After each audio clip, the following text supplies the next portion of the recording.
الله رب العالمين والصلاة والسلام على أشرف الأنبياء والمرسلين نبينا محمد وعلى آله وأصحابه أجمعين وبعد আলহামদুলিল্লাহ আমরা আজকে আপনাদের সামনে আবার নিয়ে আসছি আপনাদের প্রিয় অনুষ্ঠান প্রশ্নোত্তর পর্ব।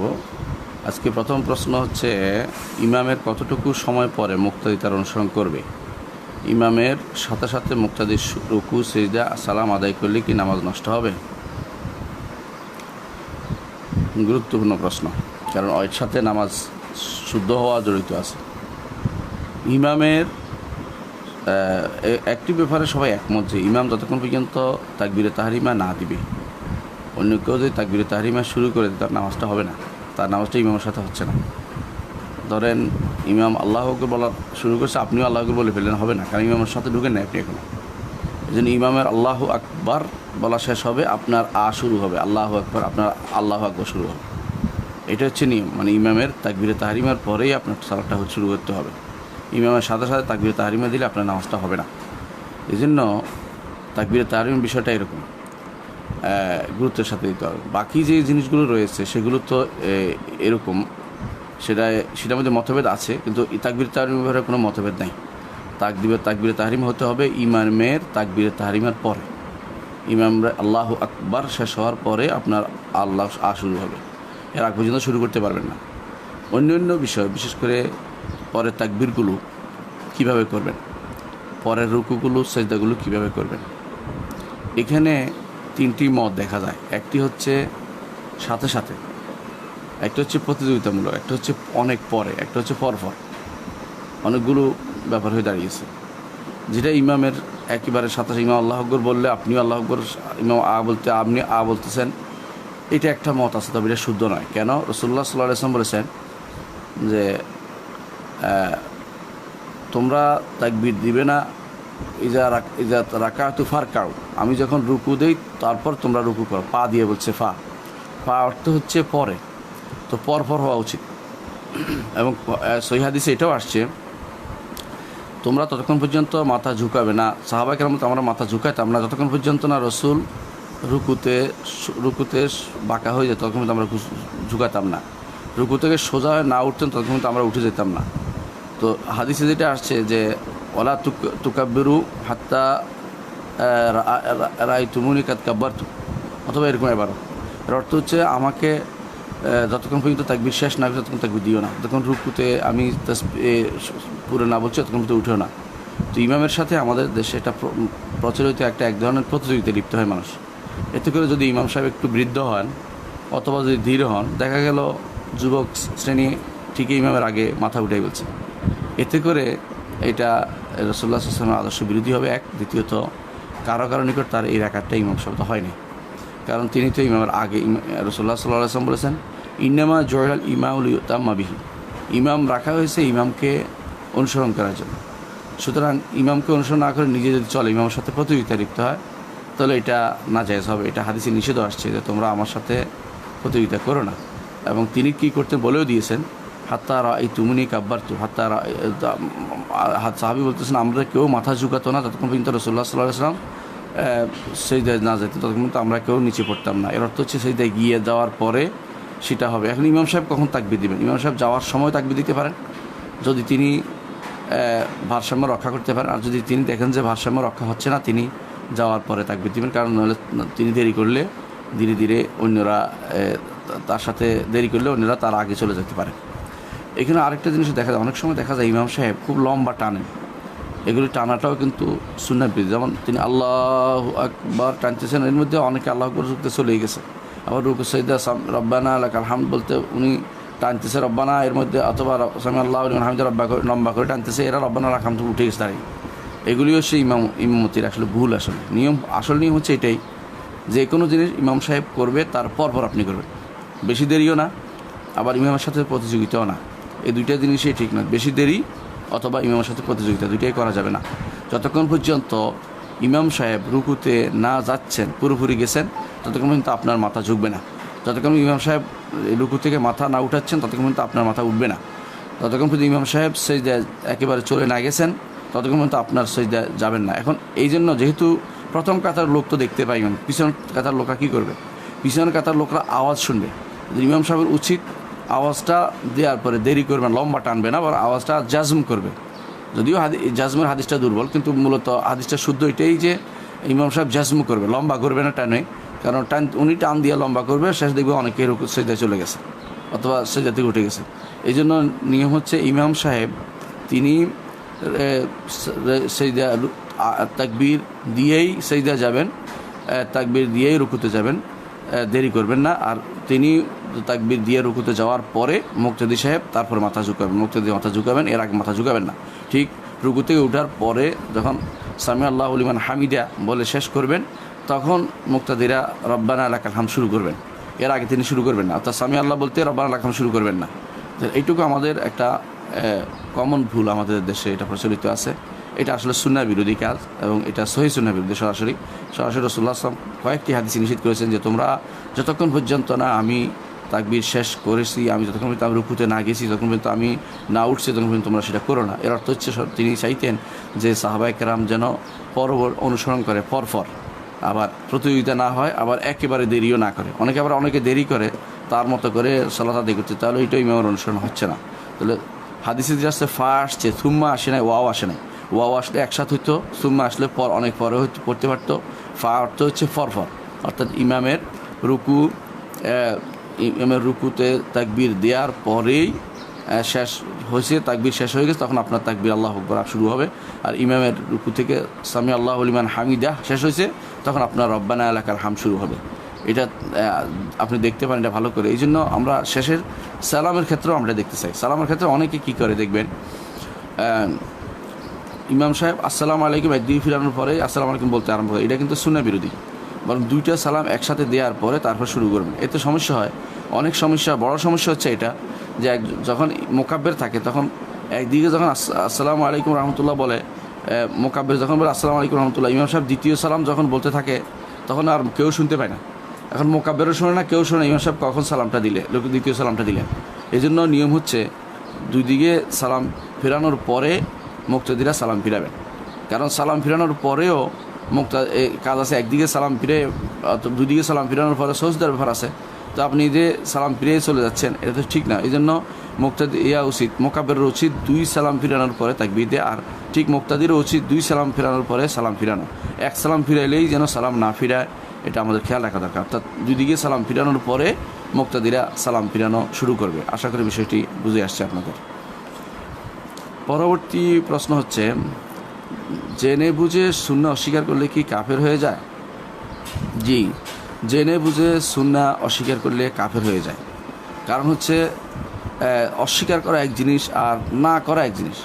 একটা ছোটোখাটো জিনিসও আপনি সুন্নাহ যদি অস্বীকার করেন, যে রাসূলুল্লাহ, আপনি জানছেন যে রাসূলুল্লাহ সাল্লাল্লাহু আলাইহি ওয়াসাল্লাম এটা করেছেন, আপনি এটা করতে অস্বীকার করছেন, আপনার কাছে পছন্দ না। মানে অস্বীকার অর্থ হলে এরকম যদি হয় যে আমি করতেছি না বা করবো না, এটা আলাদা মাসলা, এটা না জায়েজ না। অস্বীকার অর্থ যদি এটা হয় যেটা মানি না, তখন এটা কাফের হয়ে যাবে। কারণ আল্লাহ তাআলা কোরআনে কারীম বলেছেন, ফালা ওয়া রাব্বিকা লা ইউমিনুনা হাত্তা ইউহাক্কিমুকা ফিমা শাজারা বাইনাহুম। ফালা ওয়া রাব্বিকা লা ইউমিনুনা, তারা ঈমানদার হতে পারবে না যতক্ষণ পর্যন্ত তাদের মধ্যে যা ঘটবে এতে আপনার ফয়সালা তারা না নিয়ে নেবে। হাত্তা ইউহাক্কিমুকা ফিমা শাজারা বাইনাহুম সুম্মা লা ইয়াজিদু ফি আনফুসিহিম হারাজাম মিম্মা কাদাইতা, আপনি যে ফয়সালা দিবেন সে ব্যাপারে তাদের অন্তরে কোনো দ্বিধা থাকতে পারবে না। ওয়াসাল্লিমু তাসলিমা, মানার মতো সেটা মানতে হবে। এর অর্থ হচ্ছে আপনি সুন্নাহ যদি জানেন যে রাসূলুল্লাহ সাল্লাল্লাহু আলাইহি ওয়াসাল্লামের সুন্নাত আদর্শ, সেটাকে আপনি যদি কোনো না করেন গুনাহ হবে না। কারণ আপনি জানছেন যে কোনো একটা সব সুন্নাহ বাধ্যতামূলক নয়, সবগুলি ফরজ না, ফরজগুলি ওয়াজিব না। কিন্তু যখন আপনি অস্বীকার করবেন অথবা সুন্নাহ জানার পরে আপনার কাছে মনের মধ্যে সুন্নাহ নয় মনে হচ্ছে অথবা এগুলি মানা লাগবে না মনে করতেছেন, তাহলে আপনি সেখানে কাফের হয়ে যাবেন। আপনার কাছে সুন্নাহকে সুন্নাহ আদর্শ যেটাই হোক, সেটা একবারে ছোটোখাটো সুন্নত হলো, যেটা ছোটোখাটো বোঝাচ্ছে এটাই যে ফরজ ওয়াজিব না, একেবারে নফল জাতীয়, তারপরেও আপনাকে মনে রাখতে হবে এটা আসলে সুন্নত। যদি জানার পরে যেটা সুন্নত, তারপরে আপনার মনে সেটা শান্তি পাচ্ছেন না, অস্বস্তি লাগতেছে, এর অর্থ হচ্ছে আপনি ঈমানদার হতে পারেন না। আল্লাহ বলেছেন ফালা ওয়া রাব্বিকা লা ইউমিনুন, আপনার রবের শপথ করে বলছি তারা ঈমানদার হতে পারবে না। তাহলে আমার যখনই জানা যাবে যে আপনার জানতে পারবো যে রাসূলুল্লাহ সাল্লাল্লাহু আলাইহি ওয়াসাল্লাম এই কাজটি করেছেন, তিনি এই কাজটিকে আদর্শ হিসেবে দিয়েছেন আমাদেরকে, আমাদের অন্তর যদি কোনো এটা অস্বীকার করে মানতে, মেনে নিতে, তাহলে ঈমানদার হতে পারবো না। যদি মেনে নেই তাহলে ঈমানদার হতে পারবো। আমল না করলেও কখনো কখনো আমল সবগুলি করতে পারে না মানুষ, কিন্তু রাসূলুল্লাহ সাল্লাল্লাহু আলাইহি ওয়াসাল্লামের সুন্নাহ মেনে নেওয়াটা হচ্ছে জরুরি। এই জন্য যারা সুন্নাহ অস্বীকার করে, হাদিস অস্বীকার করে, তারা ঈমানদার না, তারা কাফের। এদের সম্পর্কে কোনো চিন্তা ভাবনা করার ব্যতীত কাফের বলবেন। কারণ হাদিস অস্বীকারী ইমানদার হতে পারে না। কারণ রাসূলুল্লাহ সাল্লাল্লাহু আলাইহি ওয়াসাল্লাম হাদিস অস্বীকার করলে কেউ কোনো ইবাদত করতে পারবে না, কোনো আমল করতে পারবে না। হাদিস অস্বীকারের প্রবণতা আসছে, এটা অনেক আগ থেকেই মুসলিমদের মধ্যে ইউরোপিয়ানরা ঢুকে এসে, কারণ তারা সুন্নাহ অনুসরণ না করলে তারা যে যা ইচ্ছে তা বলতে পারে। কোরআনে কারীম হাম্মাল, বহু অর্থ বহন করে। তারা মনে করে কোরআনে যেমনি ইচ্ছে এমনি ব্যাখ্যা করে একটা চালু করে দিবে, এই জন্য তারা বিভিন্ন রকম ব্যাখ্যা করে। কিন্তু সুন্নাহ হচ্ছে সেটার আমলি রূপ, সুন্নাহ হচ্ছে আমলি রূপ। কীভাবে আমল করবেন, কীভাবে আপনি সেটা বাস্তবায়ন করবেন, রাসূলুল্লাহ সাল্লাল্লাহু আলাইহি ওয়াসাল্লাম এটা দেখিয়ে দিয়েছেন, সাহাবা কেরাম সেটা অনুসারে করেছেন, তাবেঈনরা করেছেন, ইমামরা দেখিয়ে দিয়েছেন। এর অর্থ হচ্ছে আপনি যদি সুন্নাহ অস্বীকার করে সে ব্যক্তি আর ইমানদার থাকতে পারে না, কারণ সে কোনোভাবেই যাকাত দিতে পারবে না, সে কোনোভাবেই সে সলাতকে সুন্দরভাবে আদায় করতে পারবে না, সলাতের রাকাত সংখ্যা সে নির্ধারণ করতে পারবে। কোরআনে কোথাও সলাতের রাকাত সংখ্যা বলা নেই, তাহলে সে ব্যক্তি যে কোরআনও মানবে না, হাদিসে মানে সুন্নাহ অস্বীকার অর্থ হচ্ছে কোরআনও মানে নাই, হাদিসে মানে নাই। কারণ কোরআনে আল্লাহ তাআলা ত্রিশুদ্ধ জায়গাতে বলেছেন আতিউল্লাহ ও আতিউর রাসূল, আমার আনুগত্য করো, আল্লাহর আনুগত্য করো, রাসূলের আনুগত্য করো। তো রাসূলের আনুগত্য কোথায় করবে? কোরআনে আল্লাহ তাআলা বলেছেন ওমা আতাকুম রাসূলু ফাখুযু ওমা নাহাকুম আনহু ফান্তাহু, যা রাসূল দিয়েছেন তা গ্রহণ করো, যা রাসূল থেকে নিষেধ করেছেন তা পরিত্যাগ করো।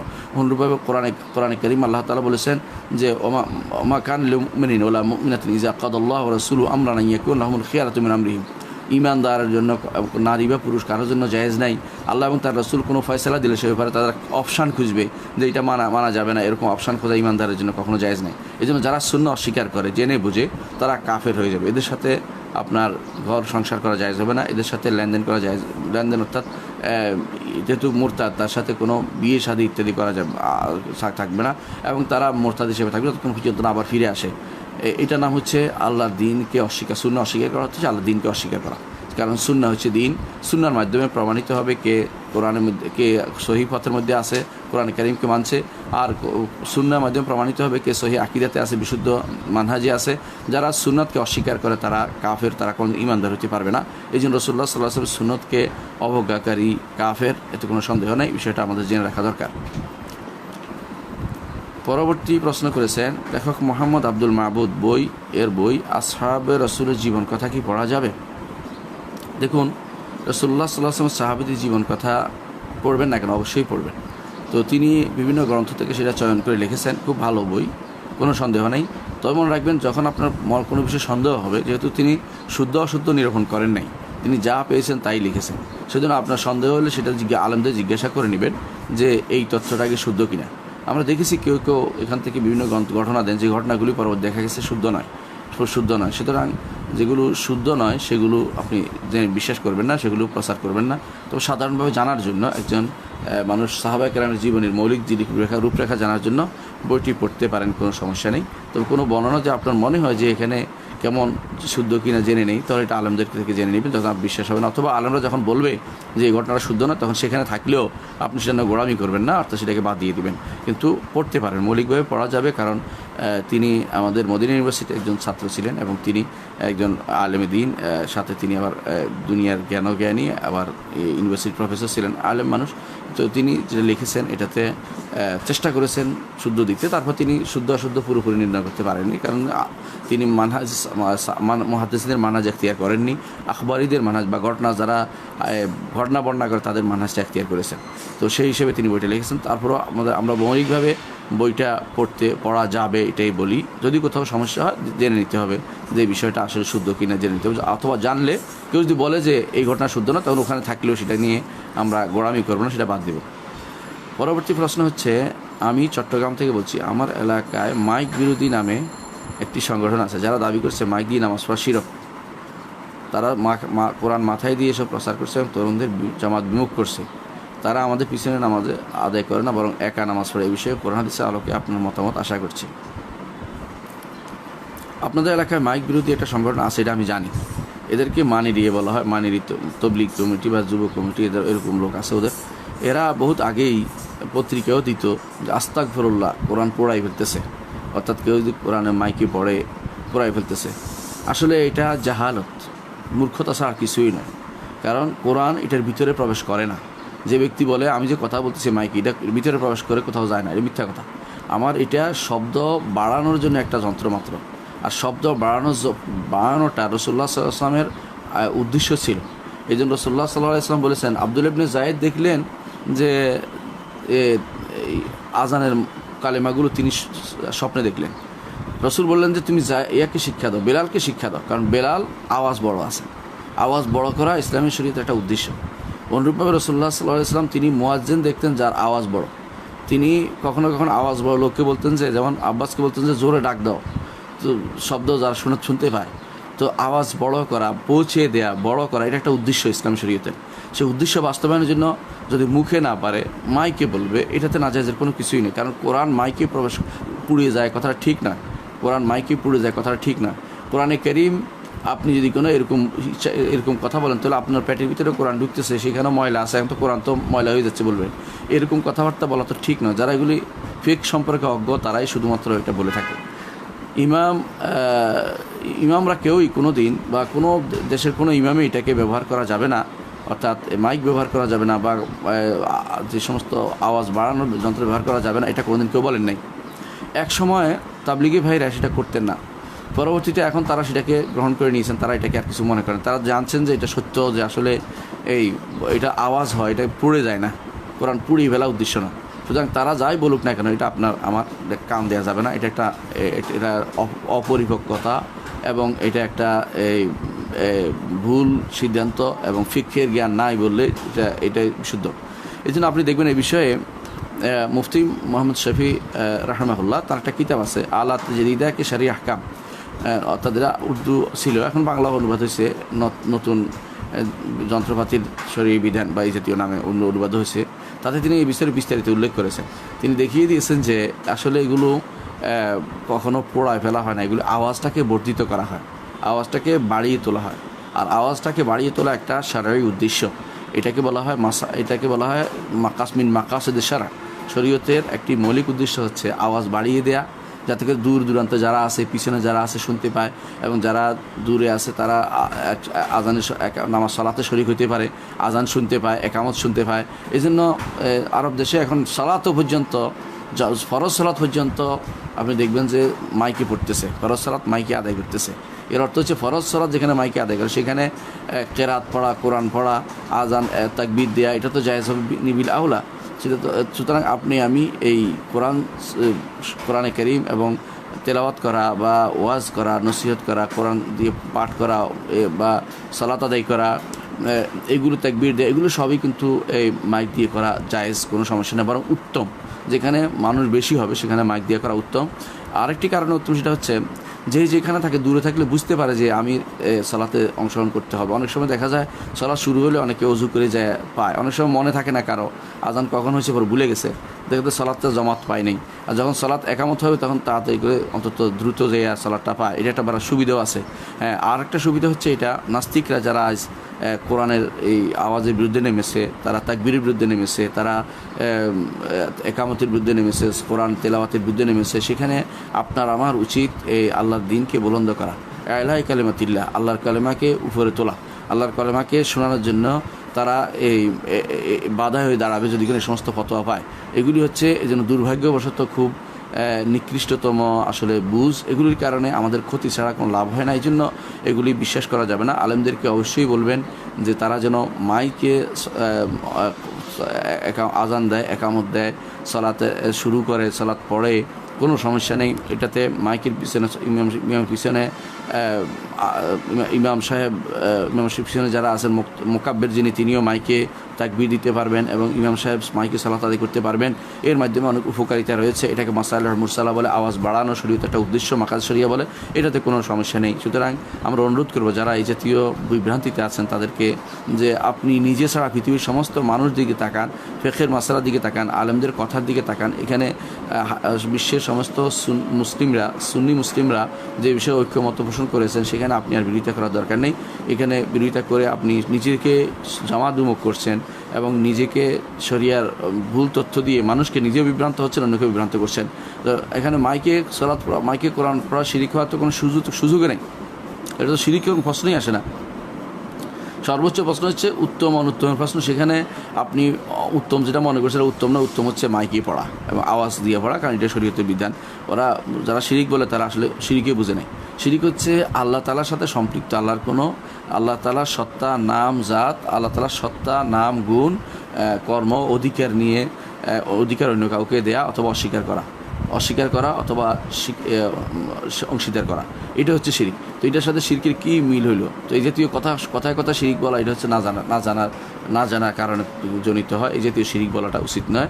আশা করি বিষয়টি বুঝছেন। আলহামদুলিল্লাহ। পরবর্তী প্রশ্ন হচ্ছে, আমরা 2 ভাই এবং 2 বোন, আমাদের মা জীবিত আছেন, আমার মৃত পিতার সম্পদ থেকে কে কতটুকু পাব? উত্তর দিয়ে বাধিত করবেন।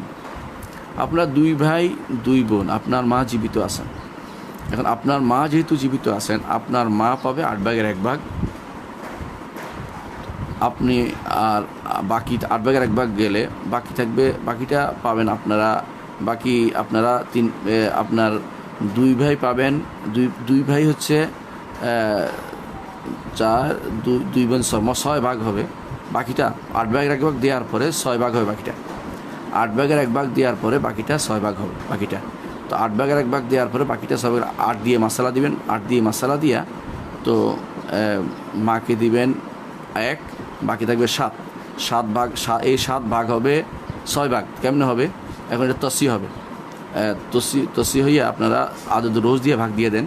6 দিয়ে 6 এবং 8-এর মধ্যে করলে যেটা দিয়ে ভাগ দিলে আপনাদের সবাইকে হয় সেটা দিয়ে মিলিয়ে নেবেন। অর্থাৎ আপনাকে এই 2 ভাই এবং 2 বোন, যেহেতু 2 ভাই 4 ডবল আর 2 বোন 2 6, তো বাকি যেটা আছে 8-এর 1 দেওয়ার পরে 7কে, যে 7টা আছে এই 7কে 6 ভাগ করে 4, প্রতি ভাই 2 করে পাবেন, প্রতি বোনে 1 করে পাবেন। এটা এভাবে হচ্ছে মাসালা। আশা করি বিষয়টা আপনি বুঝতে পারছেন। পরবর্তী মাসালা হচ্ছে, সলাতে কিভাবে সূরা মিলাবো? সলাতে কিভাবে সূরা মিলাবেন, এটা একটা ছোট্ট প্রশ্ন, কিন্তু এটা একটা বিষয়টা হচ্ছে সলাতে মিলাবেন অর্থ হচ্ছে সূরা ফাতিহা কিন্তু আপনাকে পড়তেই হবে। সূরা ফাতিহা পড়বেন, এরপরে আপনি কোরআনে কারীমের যে কোনো জায়গা থেকে পড়তে পারেন। আল্লাহ বলছেন ফাকরাউ মা তায়াসসারা মিনাল কোরআন, যেখান থেকে তোমার সহজ সেখান থেকে পড়ো। সহজ করে দিয়েছেন আল্লাহ তাআলা, সহজ করে দিয়েছেন। আপনাকে পুরো সূরাও পড়া বাধ্যতামূলক না, যদিও যে কোনো সময় পুরো সূরা পড়াটা সুন্নত। যখন আপনি শুরু করেছেন একটা সূরার, বড় সূরা না ছোটো সূরা শুরু করেছেন, পিছনের দিকে সূরাগুলো, সালাতের মধ্যে পুরো সূরাটা পড়াটা সুন্নত। আপনি আলম তারার অর্ধেক পড়ে এক রাকাত, আর বাকি অর্ধেক পড়ে আরেক রাকাত, এভাবে করবেন না। কারণ পুরো সূরাটা পড়া রাসূলুল্লাহ সাল্লাল্লাহু আলাইহি ওয়াসাল্লাম আদর্শ দেখা গেছে, তিনি বেশিরভাগ সময় দেখা গেছে পুরো সূরা পড়তেন। কোথাও তিনি এরকম করেননি যে অর্ধেক সূরা পড়ছেন। এমনকি বড় বড় সূরাগুলো তিনি পুরোপুরি পড়তেন। শুধুমাত্র একবার তিনি সালাত পড়তে পড়তে আটকে গেছিলেন, অর্থাৎ তার কাশি আসছিল, সেই জন্য তিনি অর্ধেক পড়ে রুকুতে গেছেন। সাধারণ নিয়ম ছিল তার পুরো সূরা পড়া। তো এই জন্য সালাতে কীভাবে সূরা মিলাবো অর্থ হচ্ছে, আপনি প্রথমে সালাতে দাঁড়িয়ে সানা পড়বেন, তারপরে আউযুবিল্লাহি বিসমিল্লাহ পড়বেন, তারপরে সূরা ফাতিহা পড়বেন পুরোপুরি। তো সূরা ফাতিহা পুরোপুরি পড়ার পরে আমিন বলবেন। এরপরে যদি আপনি কোনো নতুন সূরা পড়েন, তো সুন্নত হচ্ছে, উত্তম হচ্ছে আউযুবিল্লাহি বিসমিল্লাহ পড়ে সূরাটা পড়া। নতুন সূরা, কোনো সূরার মাঝখান থেকে পড়ছেন, আউযুবিল্লাহ পড়তে পারেন। আর যদি আউযুবিল্লাহ বিসমিল্লাহ নাও পড়েন, তো কোনো সমস্যা নেই। আপনি যে কোনো সূরা শুরু থেকে ইয়া আইয়ুহাল মুযাম্মিল করে শুরু করে দিবেন, ইয়া আইয়ুহাল মুযাম্মিল অথবা ইয়া আইয়ুহাল মুদ্দাথির করে শুরু করে দিবেন, অথবা কুল আউযু বিল ফালাক বলে শুরু করে দিবেন, কোনো সমস্যা নেই। আর যদি আউযুবিল্লাহ বিসমিল্লাহ পড়েন সূরার শুরুতে, তাহলে ভালো। সূরা যদি শুরুতে না পড়েন, মাঝখান দিয়ে পড়েন, যেমন আমানা রাসূলু বিমা উনজিলা ইলাইহি মির রাব্বিহি ওয়াল পড়তেছেন, তখন আপনি শুধু আউযুবিল্লাহ পড়াটা উত্তম। যদি আউযুবিল্লাহ নাও পড়েন, আপনার সালাতে কোনো সমস্যা হবে না। আপনি আমানা রাসূল থেকে পড়া শুরু করে দিবেন, যতটুকু পড়তে পারেন। বড় 1 আয়াত, ছোটো 3 আয়াত, এটা আমরা বলে থাকেন। এটাই দেখা গেছে এটুকু আসলে একটা গুরুত্বপূর্ণ জিনিস, এটুকু পড়বেন। সূরা মিলানোর ব্যাপারে আমাদের দেশে প্রচলিত নিয়ম হচ্ছে সূরা মিলানো ওয়াজিব বা ফরজ, জাতীয় ওয়াজিব পর্যায়ে নিয়েছেন, ফরজ বলেন নাই। তো আসলে সূরা মিলানোটা ওয়াজিব নয়, এটা আসলে সুন্নতে মুআক্কাদ, তাকিদ দেওয়া সুন্নত। এটাতে আপনি সূরা যদি না মিলান, আপনার সালাত হয়ে যাবে। সূরা না মিলালেও আপনার সালাত হয়ে যাবে। এই জন্য যখন দেখবেন যে সময় কম, আপনার ফরজ পড়তে হবে, অথবা সময় কম, ইমাম সালাত শুরু করে দিবে, এমন সময় কেউ যদি মসজিদে ঢুকে, অথবা ধরো জুমার দিনে কেউ মসজিদে ঢুকছে, ইমাম সাহেব এতে খুতবাতে আছে, এমন সময় আপনি ঢুকলে আপনি ওয়ালিয়াতাজাওয়াজ ফি হাদিসে রাসূলুল্লাহ সাল্লাল্লাহু আলাইহি ওয়াসাল্লাম বলেছেন 2 রাকাত পড়তে এবং দ্রুত পড়ে নিতে। এই দ্রুত পড়ার মধ্যে অর্থ হচ্ছে আপনাকে শুধু সূরা ফাতিহা দিয়ে শেষ করতে পারবেন, আপনাকে সূরা কেরাত মিলাতে হবে না। এটা হচ্ছে বিশুদ্ধ মত। যদি ইমাম আবু হানিফা রাহমাতুল্লাহর মত হচ্ছে যে আপনাকে একটা সূরা মিলাতে হবে, সেই সূরাটা আপনি যতটুকু পারেন ছোট মিলাবেন, যদি এরকম অবস্থা পরিস্থিতি হয় যেখানে বেশিক্ষণ সময় আপনি পাচ্ছেন না, যে কোনো ছোটো সূরা পড়বেন। যেমন ওয়াল আসরে কেউ পড়ে, কেউ ইন্না আতাইনা কাল কাউসার দিয়ে শেষ করে, এই জাতীয় সূরা দিয়ে আপনি শেষ করবেন। আশা করি বিষয়টি বুঝতে পারছেন কীভাবে সূরা মিলাবেন। পরবর্তী প্রশ্ন হচ্ছে, আমি জানতে চাই যে ফরজ সালাতের ফরজ জিকিরগুলো আছে, সেগুলো কি ফরজ সালাতের আদায় করার পর পরিবর্তে নাকি মসজিদ থেকে বাসায় এসে পড়া যাবে? ফরজ সালাতের পরে যে জিকিরগুলো আছে সেগুলো ফরজ সালাতের পরেই পড়তে হবে। মসজিদ থেকে বেরিয়ে বাসায় চলে আসলে হবে না, এবং সেটা সুন্নাহ বিরোধী কাজ হবে। এবং মনে রাখবেন, রাসূলুল্লাহ সাল্লাল্লাহু আলাইহি ওয়াসাল্লাম ফরজ সালাতের পরে উঠে যেতেন না। ফরজ সালাতে তিনি জায়গা বদল করতেন। এই জন্য কেউ যদি মনে না করে যে তিনি ইমাম হিসেবে এখন রয়ে গেছেন, এই জন্য তিনি অবস্থান পরিবর্তন করতেন, তাসবিহ পড়তেন, তাসবিহ তাকবীর তাহলিল এগুলি পড়তেন। কেন? এগুলি তারা যেন বুঝতে না, কেউ যদি বুঝে না বুঝে তিনি এখনও সালাতে রয়ে গেছেন, এই জন্য তিনি ঘুরতেন, প্রতি সালাতের পরে ঘুরে বসতেন। তো মুক্তাদিরা কী করবে? মুক্তাদিরা তাদের জায়গায় থাকবে, কোনো সমস্যা নেই। তার জায়গায় বসেই তারা এই তাসবিহগুলি শেষ করার পরে তারপরে তারা 2 রাকাত বা 4 রাকাত যা নফল আছে সেগুলি আদায় করবে, সুন্নাত যেগুলি আছে সেগুলি আদায় করবে।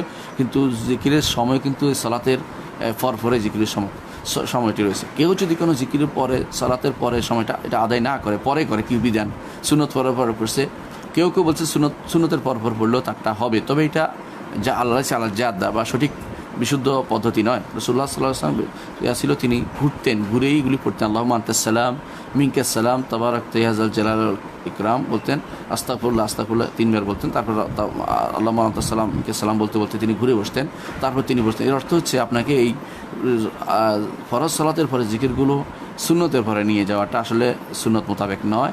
যদিও পড়লে আদায় হবে সুন্নাহ মোতাবেক, কিন্তু ঘরে গেলে এটা হবে না। ঘরে গেলে আপনি অনেক দূরে চলে গেছেন, আপনি এই জন্য ওখানে বসেই পড়বেন। যদি কোনো কারণ না থাকে, এটা খুব গুরুত্বপূর্ণ। এমনকি অনেকে বলেছেন নফল সালাতের চেয়েও এই জিকিরগুলো খুবই বেশি গুরুত্বপূর্ণ। নফল সালাতের চেয়েও এই জিকিরগুলো খুবই বেশি গুরুত্বপূর্ণ। কারণ সালাতের মাঝে আপনি দোয়া করেছেন, সালাতের মাঝে আমি দোয়া করেছি, কি দোয়া করেছি? আল্লাহুম্মা ইন্নী যালামতু নাফসি যুলমান কাসীরা ওয়া ইন্নাহু লা ইয়াগফিরু যুনুবা ইল্লা আনতা ফাগফিরলি মাগফিরাতাম মিন ইনদিকা ওয়ারহামনি ইন্নাকা আনতাল গাফুরুর রাহিম। আল্লাহুম্মা ইগফির লিমা কদ্দামতু ওয়া মা আখারতু ওয়া মা আ'লানতু ওয়া মা আসরারতু ওয়া মা আসরাফতু ওয়া মা আনতা আ'লামু বিমিন্নি আনতাল মুকাদ্দিম আনতাল মুআখির লা ইলাহা ইল্লা আনতা। আল্লাহুম্মা ইগফির লি জিদ্দি ওয়া হাজলি খাতায়া আমাদি কুল্লু যালিকা ইনদি। এরপর আরও দোয়া করেছেন, আপনি অনেক দোয়া করেছেন। এখন দোয়াগুলো সালাতের ভিতরে শেষ ছিল, আপনার শেষ কাজ ছিল। দোয়া শেষ করার পরে এরপরে সালাতের পরে ওয়াইজা ফারাগতা ফানসাব, যখন সালাত শেষ করবেন বেশি বেশি করে এই আজকারে লিপ্ত হন। ফানসাব অর্থ হচ্ছে এই জিকিরগুলো বেশি বেশি করে পড়া, এটাও একটা বর্ণনা আসছে। সুতরাং এই জিকিরগুলো বেশি বেশি করে সালাতের পরে পড়া, এটা হচ্ছে নিয়ম। রাসূলুল্লাহ সাল্লাল্লাহু আলাইহি ওয়াসাল্লাম তাই করতেন, সালাতের পরেই জিকিরগুলি করতেন। তো আমরা সালাতের পরে দোয়াতে লিপ্ত হয়ে যাই, কেউ হাত তুলে বসে থাকে, কেউ বা লম্বা মুনাজাত দিয়ে বসে থাকে। সবই হচ্ছে সুন্নাহ বিরোধী কাজ। বরং সুন্নাহ হচ্ছে সালাতের পরে যে জিকিরগুলো আছে সেগুলো পড়ব, এবং এই জিকিরগুলো আদায় করে তারপরে যদি কেউ আরও কিছু দোয়া আছে সেগুলি করে, তাহলে সেগুলো জায়েজ। কারণ সালাতের পরে জিকিরগুলো বেশি, কিছু দোয়াও আছে যেগুলো সালাতের পরে করতেন, রাসূলুল্লাহ সাল্লাল্লাহু আলাইহি ওয়াসাল্লাম প্রমাণিত হয়েছে, সেগুলো করা যাবে। এখানে হাত উঠাবেন কিনা, যদি কেউ অভ্যাস করে ফেলে তাহলে এটা বেদাত হবে, হাত উঠানো বেদাত হয়ে যাবে।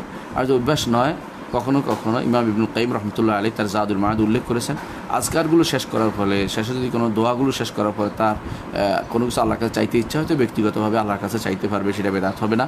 কিন্তু সেটাকে নিয়ম বানিয়ে ফেলা যাবে না, আর সবাই সামষ্টিকভাবে দোয়াটা করা যাবে না, কারণ এটা রাসূলুল্লাহ সাল্লাল্লাহু আলাইহি ওয়াসাল্লামের আদর্শ নয়। আশা করি বিষয়টা বুঝতে পারছি। পরবর্তী প্রশ্ন হচ্ছে, নামাজের মাঝে কোনো আয়াত ভুল হলে কি সে আয়াত থেকে পড়তে হয় নাকি আবার সূরার প্রথম থেকে পড়তে হয়? এটার উত্তর বোধহয় আমরা একবার দিয়েছি, তারপর আবারও বলছি। নামাজের মধ্যে কোনো আয়াত ভুল হলে দেখবেন, যদি সূরা ফাতিহাতে ভুল হয় তাহলে আপনাকে সূরা ফাতিহা আবার পড়তে হবে। কারণ যেখানে বলেছি এটাই তো আবার ঠিক করে পড়েন, সমস্যা নেই। যেমন আপনি ইহদিনাস সিরাতাল মুস্তাকিম ভুলে গেছেন, আপনাকে আবার ইহদিনাস সিরাতাল মুস্তাকিম থেকে পড়লেই হবে। সূরা ফাতিহার মধ্যে ভুল হলে গ্রহণযোগ্য না, সূরা ফাতিহা ভুল হলে আপনার নামাজই হবে না। সূরা ফাতিহা ভুল করা যাবে না, যে কোনো মূল্যে বিশুদ্ধভাবে সূরা ফাতিহা শিখতে হবে, এবং কোনো আয়াত বাদ গেলে আবার আপনাকে পড়তে হবে। যদি আপনার সন্দেহ যে ভুল পড়ছে কিনা, আবার পড়লে পারবেন, তবে শেষে সজদা দিবেন। যদি কোনো ডবল পড়েন, বারবার পড়লে সজদা দিতে হয়, কারণ বাড়তি 2 বার পড়লে এটা হচ্ছে আপনার সালাতের মধ্যে বাড়তি কাজ করা, সেটা করা যাবে না। তাহলে আপনাকে সূরা ফাতিহা যেন ভুল না হয়, এটা খেয়াল রাখতে হবে। এখন প্রশ্ন, সূরা ফাতিহার পরে আপনি যখন কেরাত করছেন তখন আপনার কি বিধান? ভুল হলে কী করবেন?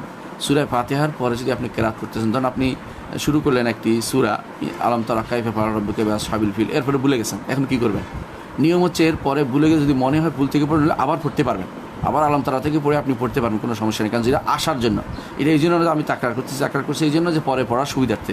অনেক সময় ভুলে যায় হঠাৎ করে কোনো একটা আয়াতের অংশ, আগের আয়াত থেকে পড়লে সেটা আর সমস্যা হয় না, সেটা আগের আয়াত থেকে পড়লে সে পড়তে পারবে, কোনো সমস্যা নেই।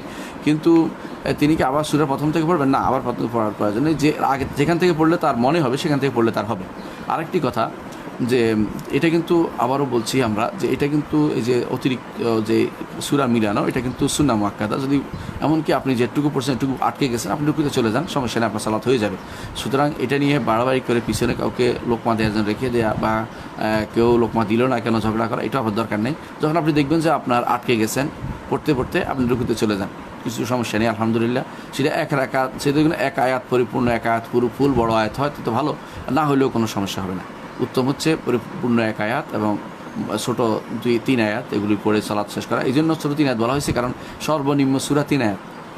ইন্না আতাইনাকা কাল কাউসার ফাসল রাব্বিকা ওয়ানহার ইন্না শানিয়াকা আবতার, এই জন্য ছোটো 3 আয়াতকে বলা হয়েছে যেন পড়ে কেউ। এটা ইমামদের দৃষ্টি অত্যন্ত প্রখর ছিল, তারা চিন্তা ভাবনা করেছে যে অন্তত ছোটো 3 আয়াত দিয়ে হলেও সালাতটা যেন পড়া হয়। কিন্তু আমাদের দুঃখ দেখি অনেক সময়, যখন আমরা দেখি রমজান মাসে কেউ সূরা পড়তেছে, সালাত আদায় করতে, তারাবি পড়তেছে, এখানে উদ্দেশ্য হচ্ছে কোরআন তেলাওয়াতটাই কমিয়ে দিছে। কি করে? আর রহমান আল্লামাল কোরআন খালাকাল ইনসান, আল্লাহু আকবার। এটা কি কোনো রকম দায় সারা গোছের কাজটা আমাদের কখনো করা উচিত না। তার নাম সালাত হবে না আমি বলছি না, কিন্তু এটা একটা দায় সারা গোছের কাজ, এটা সুন্নাহ বিরোধী কাজ। রাসূলুল্লাহ সাল্লাল্লাহু আলাইহি ওয়াসাল্লাম সাহাবাদের আদর্শ ছিল রমজানের সালাত তারা লম্বা কেরাত করতেন। মেইন মানে যেগুলো বিল মেইন, অর্থাৎ 100 আয়াত বিশিষ্ট সূরাগুলো তারা করতেন। 100 আয়াত বিশিষ্ট সূরা দিয়ে তারা সালাত আদায় করতেন। অর্থাৎ চিন্তা করেন 100 আয়াত কিন্তু কম নয়, 100 আয়াত হচ্ছে সূরা আলে ইমরানের অর্ধেক, যেটা একটা রাকাতে এত লম্বা করে পড়তেন। তো আমরা এটার বাদ দিয়ে আমরা এমন কমাইতে শেষ পর্যন্ত বলে বলছি আর রহমান আল্লামাল কোরআন খালাকাল ইনসান, আল্লাহ। এটা আসলে কখনো এটা আদর্শ নয়, এটা হচ্ছে আমাদের ব্যক্তিগতভাবে বানিয়ে নেয়া। আমরা নতুন ভাষণ তৈরি করি, সালাতের নতুন ইবাদত তৈরি করি, নতুন নিয়ম পদ্ধতি বানিয়ে নেই। এসবই হচ্ছে সম্পূর্ণরূপে সুন্নাহ এবং আদর্শ বিরোধী, এটা করা যাবে না। আশা করি বিষয়টি আমাদের বুঝে আসছে। পরবর্তী প্রশ্ন হচ্ছে, আল্লাহকে সালাম দেওয়া যায় কি? হঠাৎ আল্লাহর প্রতি মনের ভুলে সালাম চলে আসে, এতে কি গুনাহ হবে? সাহাবায়ে কেরাম যখন তারা প্রথম সালাত আদায় করতেন, তখন বলতেন আসসালামু আলাল্লাহ বলে ফেলতেন। এটা বর্ণনায় আসছে। রাসূলুল্লাহ সাল্লাল্লাহু তাদেরকে নিষেধ করেছেন, বলছে আত্তাহিয়াতু লিল্লাহ ওয়াস সালাওয়াতু ওয়াত তাইয়্যিবাতু, এভাবে বলতে। তো আল্লাহকে সালাম দেওয়ার এটা নিয়ম নেই। আল্লাহকে সালাম দিবেন তো সালাম তো দিতে হয়, আপনি সালাম দেওয়ার কিছু নিয়ম, সালাম তো দিবেন শান্তি, তো আল্লাহই তো শান্তি, তো এই জন্য আল্লাহকে আবার শান্তি দিবেন কী করে? আসসালাম অর্থ হচ্ছে আসসালাম, এই জন্য হাদিসে যেটা আসছে আল্লাহুম্মা আনতাস সালাম, আপনি সালাম, ও মিনকা সালাম, আপনার কাছ থেকে সালাম আসে, আল্লাহুম্মা আনতাস সালাম মিনকা সালাম তাবারাকতা ইয়া যাল জালালিল ইকরাম। এরপরে আল্লাহর প্রশংসা করলেন, ইয়া যাল জালালিল ইকরাম বলে, আপনি বরকতময় হে আল্লাহ, আপনি অত্যন্ত মর্যাদাবান এবং অত্যন্ত সম্মানিত। তো এটা বললেন, এর অর্থ হচ্ছে আল্লাহুম্মা আনতাস সালাম মিনকা সালাম। কেউ যদি বলতে আসসালামু আলাল্লাহ বলতে, এটা কিন্তু হাদিসে নিষেধ করা হয়েছে। এই জন্য আল্লাহর উপর এভাবে আসসালামু আল্লাহ বলা যাবে না। আপনি বলতে আত্তাহিয়াতু লিল্লাহ, আল্লাহ যাবতীয় প্রশংসা, কাজে মুখে কাজে কর্মে আমার অন্তরে যত কিছু বেরো সব আল্লাহর জন্য, এটা হলো আত্তাহিয়াতু লিল্লাহ। তো তাহিয়া শব্দটি সালামের চেয়ে আরও বেশি ব্যাপক। এই জন্য আমাদেরকে শিখিয়ে দিয়েছেন রাসূলুল্লাহ সাল্লাল্লাহু আলাইহি ওয়াসাল্লাম সালাতের মধ্যে শেষ বৈঠকে অথবা দ্বিতীয় বৈঠকে আমরা যেটা বলি আত্তাহিয়াতু লিল্লাহি ওয়াস সালাওয়াতু ওয়াত তাইয়্যিবাতু, এরপর আসসালামু আলাইকা আইয়ুহান নবী ওয়া রাহমাতুল্লাহি ওয়া বারাকাতুহু, আসসালামু আলাইনা ওয়া আলা ইবাদিল্লাহিস সালিহিন। এইভাবে আমাদের শিখিয়ে দিয়েছেন। সালাত হবে নবীর উপরে, সালাম হবে নবীর উপরে, এবং শুধু সালাম হবে যাবতীয় সমস্ত মুসলিমের উপরে সালাম হবে, এটা শিখিয়ে দিয়েছেন। আল্লাহর উপরে সালামটা সুন্নাত দ্বারা সাব্যস্ত হয়নি বা সুন্নাহ বিরোধী, সরাসরি রাসূলুল্লাহ সাল্লাল্লাহু আলাইহি ওয়াসাল্লাম আদর্শ বিরোধী, এই জন্য এটা বলবো না। তবে আমরা বলতে পারবো আত্তাহিয়াতু লিল্লাহ বলতে পারবো। কারণ মনে হঠাৎ করে চলে আসলে এটার জন্য গুনাহ হবে না। কারণ আল্লাহ তাআলা কোরআনে কারীম বলেছেন, ঈমানদাররা যখন এই আয়াত নাজিল হলো, ইনতুবদু মা ফি আনফুসিকুম ওয়া তুখফুহু ইউহাসিবকুম বিহিল্লাহ, যা প্রকাশ করা অন্তরে থাকে এই জন্য আল্লাহ তোমাদেরকে পাকড়াও করবেন। এটা অনেকের জন্য কঠিন হয়, সাহাবায়ে কেরাম যে কঠিন, যে আমাদের অনেক কথাই আসে আল্লাহ যে পাকড়াও করে আমরা কী করবো, তারা খুব কষ্টে ছিলেন। তো আল্লাহ তাআলা আয়াত নাজিল করলেন যে তোমরা দোয়া করো, রব্বানা লা তুআখিযনা ইন নাসিনা ওয়া আখতানা, আল্লাহ আপনি আমাদের পাকড়াও করবেন যদি ভুলে কিছু করে বসি অথবা বিস্মৃত হয়ে করে বসি। ভুলে করার তো কাজটা করতেছি ভালো করে যাই ভুল হয়ে গেছে, আরেকটা হচ্ছে আমার মন না না ভুলেই করে ফেলছি, কাজ করার উদ্দেশ্যের জন্য করে ফেলছি। তাহলে এই দুইভাবেই আল্লাহ তাআলা আমাদেরকে হাদিসে আসছে যে যখনই ইমানদারাই দোয়া করে, ইমানদারি দোয়া করে রব্বানা লা তুআখিযনা ইন নাসিনা ওয়া আখতানা, আল্লাহ আপনি আমাদেরকে পাকড়াও করবেন না যদি ভুলে যাই অথবা যদি আমাদের বিস্মৃত হয়ে যায় ভুলে কোনো, তাহলে আপনি পাকড়াও করবেন না ভুলে কিছু করলে। তো সেই জন্য আল্লাহ তাআলা উত্তরে বলেন কাদ ফাআলতু, আমি এটা করেছি, আমি এটা তোমাদের জন্য করেছি, অর্থাৎ তোমাদের এই ভুলগুলো তোমাদের আলহামদুলিল্লাহ আল্লাহর এই উম্মতের জন্য এটা বড় নেয়ামত যে আল্লাহ তাআলা আমাদের ভুল ভ্রান্তি এবং এই অনিচ্ছাকৃত ভুল এগুলিকে আল্লাহ তাআলা আমাদেরকে ক্ষমা করে দেন।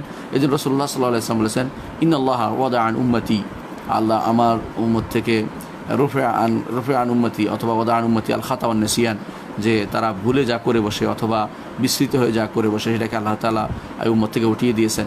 এবং ওমাস্তুকরু আলী, জোর করে কিছু করা হলে সেটাতেও তার জন্য গুনাহ হবে না। তাহলে বোঝা গেল যে আপনার মনের ভুলে এরকম সালাম চলে আসলে এটার জন্য গুনাহ হবে না, তবে এটাকে আপনি নিয়ন্ত্রণ করতে হবে যেন এটা ভুল যেন অভ্যাসে পরিণত হয়, বিষয়টা খেয়াল রাখবেন।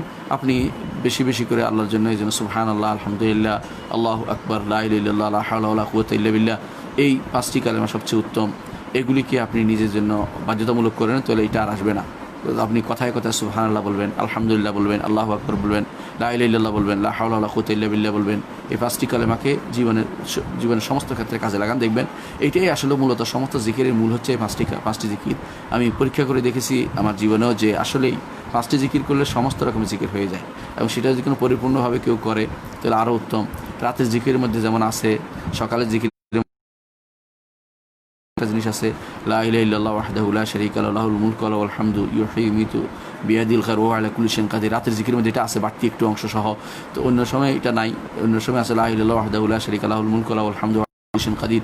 কত সুন্দর একটি জিকিরের ভিতরে আপনি সব ঢুকাচ্ছেন, সুবহানাল্লাহ বিহামদিহি সুবহানাল্লাহ আযীম, সব কিন্তু এর ভিতরে আসছে। এর অর্থ হচ্ছে আপনি ঘুরে ফিরে আমরা ঘুরছি সুবহানাল্লাহ, আলহামদুলিল্লাহ, আল্লাহু আকবার, লা ইলাহা ইল্লাল্লাহ, লা হাওলা ওয়ালা কুওয়াতা ইল্লা বিল্লাহ, এটার ভিতরে আমরা আসি, এবং এটাই হচ্ছে মূলত জিকিরের সুন্দর তরিকা। সুতরাং এটা যদি আপনি অভ্যাস করতে পারেন, আপনার মন থেকে আপনার মুখ থেকে ওই আসসালামু আল্লাহটা চলে যাবে, আল্লাহকে সালাম দিচ্ছি, আল্লাহ তোমার সালাম, এটা আসবে না। বলবেন যে আল্লাহ যখন এরকম আসে বেশি এসে যায় সঙ্গে সঙ্গে ঘুরিয়ে নেবেন, বলবেন আল্লাহুম্মা আনতাস সালাম মিনকাস সালাম তাবারাকতা ইয়া যাল জালাল, আল্লাহ আপনার পক্ষ থেকে সালাম আসে, আল্লাহ আপনার পক্ষ থেকে প্রশান্তি আসে, আপনি সালাম, শান্তির আধার আপনি, এটা মুখেও বলবেন, কোনো সমস্যা হবে না। আশা করি বিষয়টা বুঝতে পারছেন।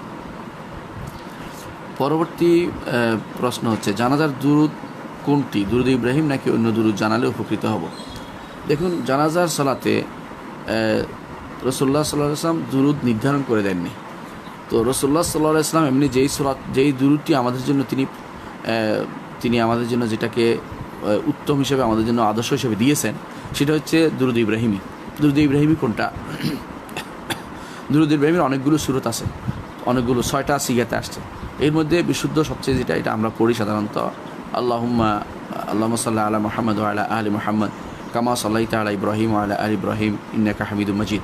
আল্লাহুম্মা বারিক আলা মুহাম্মদ ওয়া আলা আলি মুহাম্মদ কামা বারাকতা আলা ইব্রাহিম ওয়া আলা আলি ইব্রাহিম ইন্নাকা হামিদুম মাজিদ। আরেকটা সিগা আছে আল্লাহুম্মা সাল্লি আলা মুহাম্মদ ওয়া আলা আলি মুহাম্মদ কামা সাল্লাইতা আলা ইব্রাহিম ওয়া আলা আলি ইব্রাহিম কামা সাল্লাইতা আলা ইব্রাহিম ওয়া আলা আলি ইব্রাহিম ফিল আলামিন ইন্নাকা হামিদুম মাজিদ। ওখানেও আবার বারেকের মধ্যেও আছে আল্লাহুম্মা বারিক আলা মুহাম্মদ ওয়া আলা আলি মুহাম্মদ কামা বারাকতা আলা ইব্রাহিম ওয়া আলা আলি ইব্রাহিম ফিল আলামিন ইন্নাকা হামিদুম মাজিদ। ফিল আলামিন বাড়তি আছে কোথাও, আবার কোথাও আল্লাহুম্মা সাল্লি আলা মুহাম্মদ ওয়া বারিক আলা মুহাম্মদ একসাথে আছে। এই বর্ণনাগুলো সবই শুদ্ধ, কোনো সমস্যা নেই, কিন্তু উত্তম হচ্ছে যেটা আমরা পড়ে থাকি সালাতের মধ্যে, এটা হচ্ছে উত্তম বেশি, কারণ এটার মধ্যে কমপ্লিট সূরাটা আসছে, দুইটা হামিদুম মাজিদ দুইবার বলা হয়েছে, এটাই উত্তম বেশি।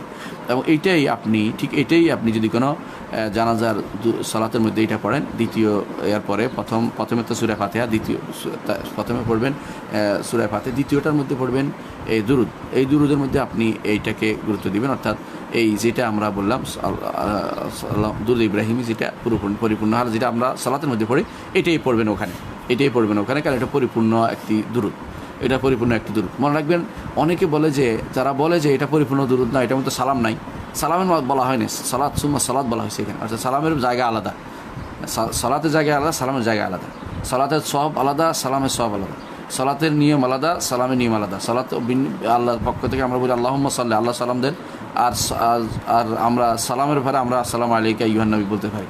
কিন্তু বোঝা গেল যে সালাম এবং সালাতের জায়গাও আলাদা, সুতরাং এটা কমতি নয়, এটা কোনো দুরুদ ইব্রাহিমের মধ্যে কোনো ঘাটতি নেই, কোনো সমস্যা নেই। সুতরাং আপনি যখন জানাজার সালাতে দাঁড়াবেন, দ্বিতীয় প্রথম তাকবীরের পরে দ্বিতীয় তাকবীরে আপনি দ্বিতীয় তাকবীর আগে দ্বিতীয় তাকবীর দেওয়ার আগে যেটা পড়বেন সেটা হচ্ছে দুরুদে ইব্রাহিমী। এখানে কেউ কামা সাল্লাল্লাহু আলাইহি ওয়াসাল্লাম তা বাড়াই বলে, এটা বলার কোনো দরকার নেই, কারণ এটা হাদিসে আসে নাই।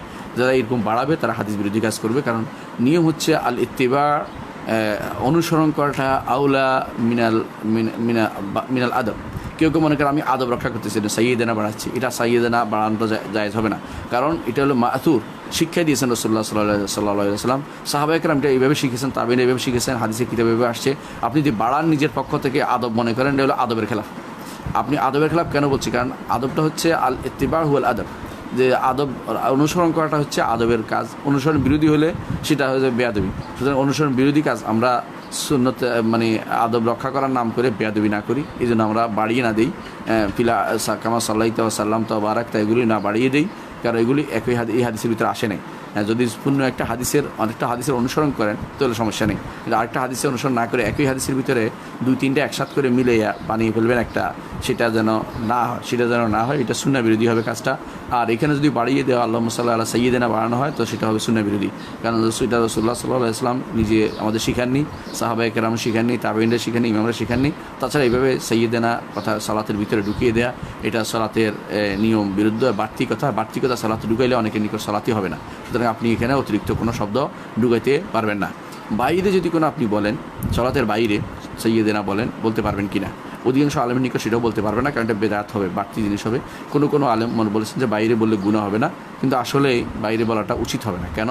যদি এতই গুরুত্বপূর্ণ হইতো, রাসূলুল্লাহ সাল্লাল্লাহু আলাইহি ওয়াসাল্লাম একদিন হলো শিক্ষা দিতেন, একদিন হলো সাহাবায়ে কেরাম আমাদেরকে শিক্ষা দিয়েছেন। এই জন্য সিয়াদার জিনিসটা আছে, সাইয়্যিদিনা বলাটা সাহাবায়ে কেরাম আমাদেরকে শিক্ষা দেন নাই, রাসূলুল্লাহ সাল্লাল্লাহু আলাইহি ওয়াসাল্লাম কোনো হাদিসেও আসে নাই, তো সেটা বলবেন না। তাছাড়া আরেকটা হাদিসে রাসূলুল্লাহ সাল্লাল্লাহু আলাইহি ওয়াসাল্লাম বলেছেন আর-সাইয়্যিদু হু আল্লাহ, সাইয়্যিদ হচ্ছে আল্লাহ রাব্বুল আলামিন, তিনি হচ্ছেন আর-সাইয়্যিদ আলিফ লাম দিয়ে তিনি একমাত্র আল্লাহর জন্য, আর কারোর জন্য হতে পারে না।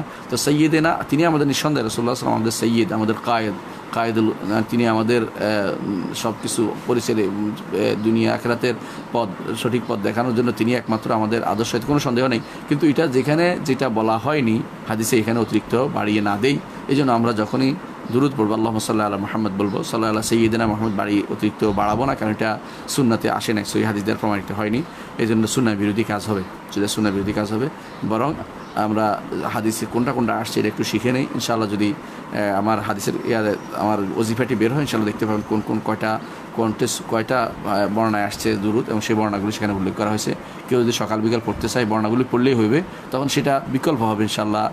দালাইল খায়রাত বা এই জাতীয় যে সমস্ত বাড়তি হাদিস আছে, সেগুলো বাড়তি বানোয়াট ওজিফা আছে, সেগুলো থেকে ইনশাআল্লাহ বিকল্প সেটা বের হবে। দোয়া করেন আল্লাহ যেন সেটা তৌফিক দিয়ে বের করার। পরবর্তী প্রশ্ন হচ্ছে, আমার 1 লক্ষ টাকা দেওয়ার সক্ষমতা নেই, কিন্তু সবাই জোর করে কাবিন করলে কি করব?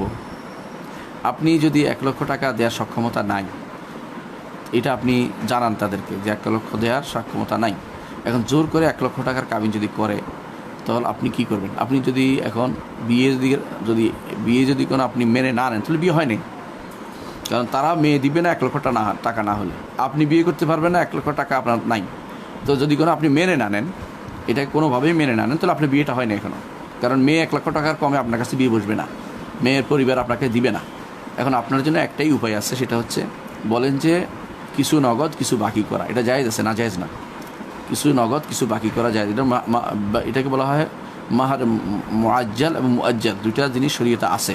এটাকে যারা অস্বীকার করে তারা আসলে সুন্নাহ বিরোধী কথা বলছে, শরীয়ত বিশ্বাস বিরোধী কথা বলছে। আলেমরা সবসময় এটা করতেছে, এটা আসলে ফিকহের বিরোধী কাজ। যারা বলে যে এটা নাই, আছে, যার যতটুকু সামর্থ্য আছে অতটুকু দিবে। যদি কোনো বলা হয় যে তুমি সারা জীবন মিলে দিয়ে মেয়ে রাজি হয়ে যায়, কোনো সমস্যা নেই, এটা পরে দিলেও হবে। এই জন্য যতটুকু নগদ দিয়েছে বাকিটা পরে দিবে। তো আপনি যতটুকু 1 লক্ষ টাকার সক্ষমতা নাই, যতটুকু সক্ষমতা আছে অতটুকু বিয়ের সময় দিয়ে দেন, যে এটুকু দিয়ে আমি তাকে স্বর্ণ কিনে দিলাম। স্বর্ণ কিনে দিলে আদায় হবে, কারণ স্বর্ণ একটা স্থায়ী সম্পদ, কিন্তু সে তথাগত কাপড় চোপড় দিলে হচ্ছে না, কারণ কাপড় চোপড় তার বাধ্যতামূলক দিবেনই আপনি, এটা অতিরিক্ত জিনিস, এটা দিতে হবে। অর্থাৎ খোরপোশটা দিতে হবে, খোরপোশ দিলে হবে না, খোরপোশ আপনার মাহার হিসেবে হবে না। মাহার হিসেবে হবে এমন জিনিস যেটা অর্থকরী সম্পদ। হ্যাঁ, কোনো ইমাম বলেছেন দিন শিখিয়ে দেয়া, সূরা শিখিয়ে দেয়া, অথবা এগুলিও হবে, এগুলি কোনো ইমাম বলেছেন, এবং এগুলি শক্তিশালী মত। যদি আর কিছু না থাকে, সমাজ যদি এরকম অবস্থায় চলে আসে, তাদের আর কিছু নেই। যেমন যদি রোহিঙ্গাদের মতো অবস্থা হয়, সেখানে যে বিয়ে হওয়া দরকার, বাধ্য হয়ে যার যতটুকু আছে অতটুকুর মাধ্যমেই তারা একটা ছোটো একটা জিনিস দিয়েও তারা হতে পারে, বিয়ে হতে পারে, তাদের সমস্যা নেই, যেটা মেনে নিলেই হলো।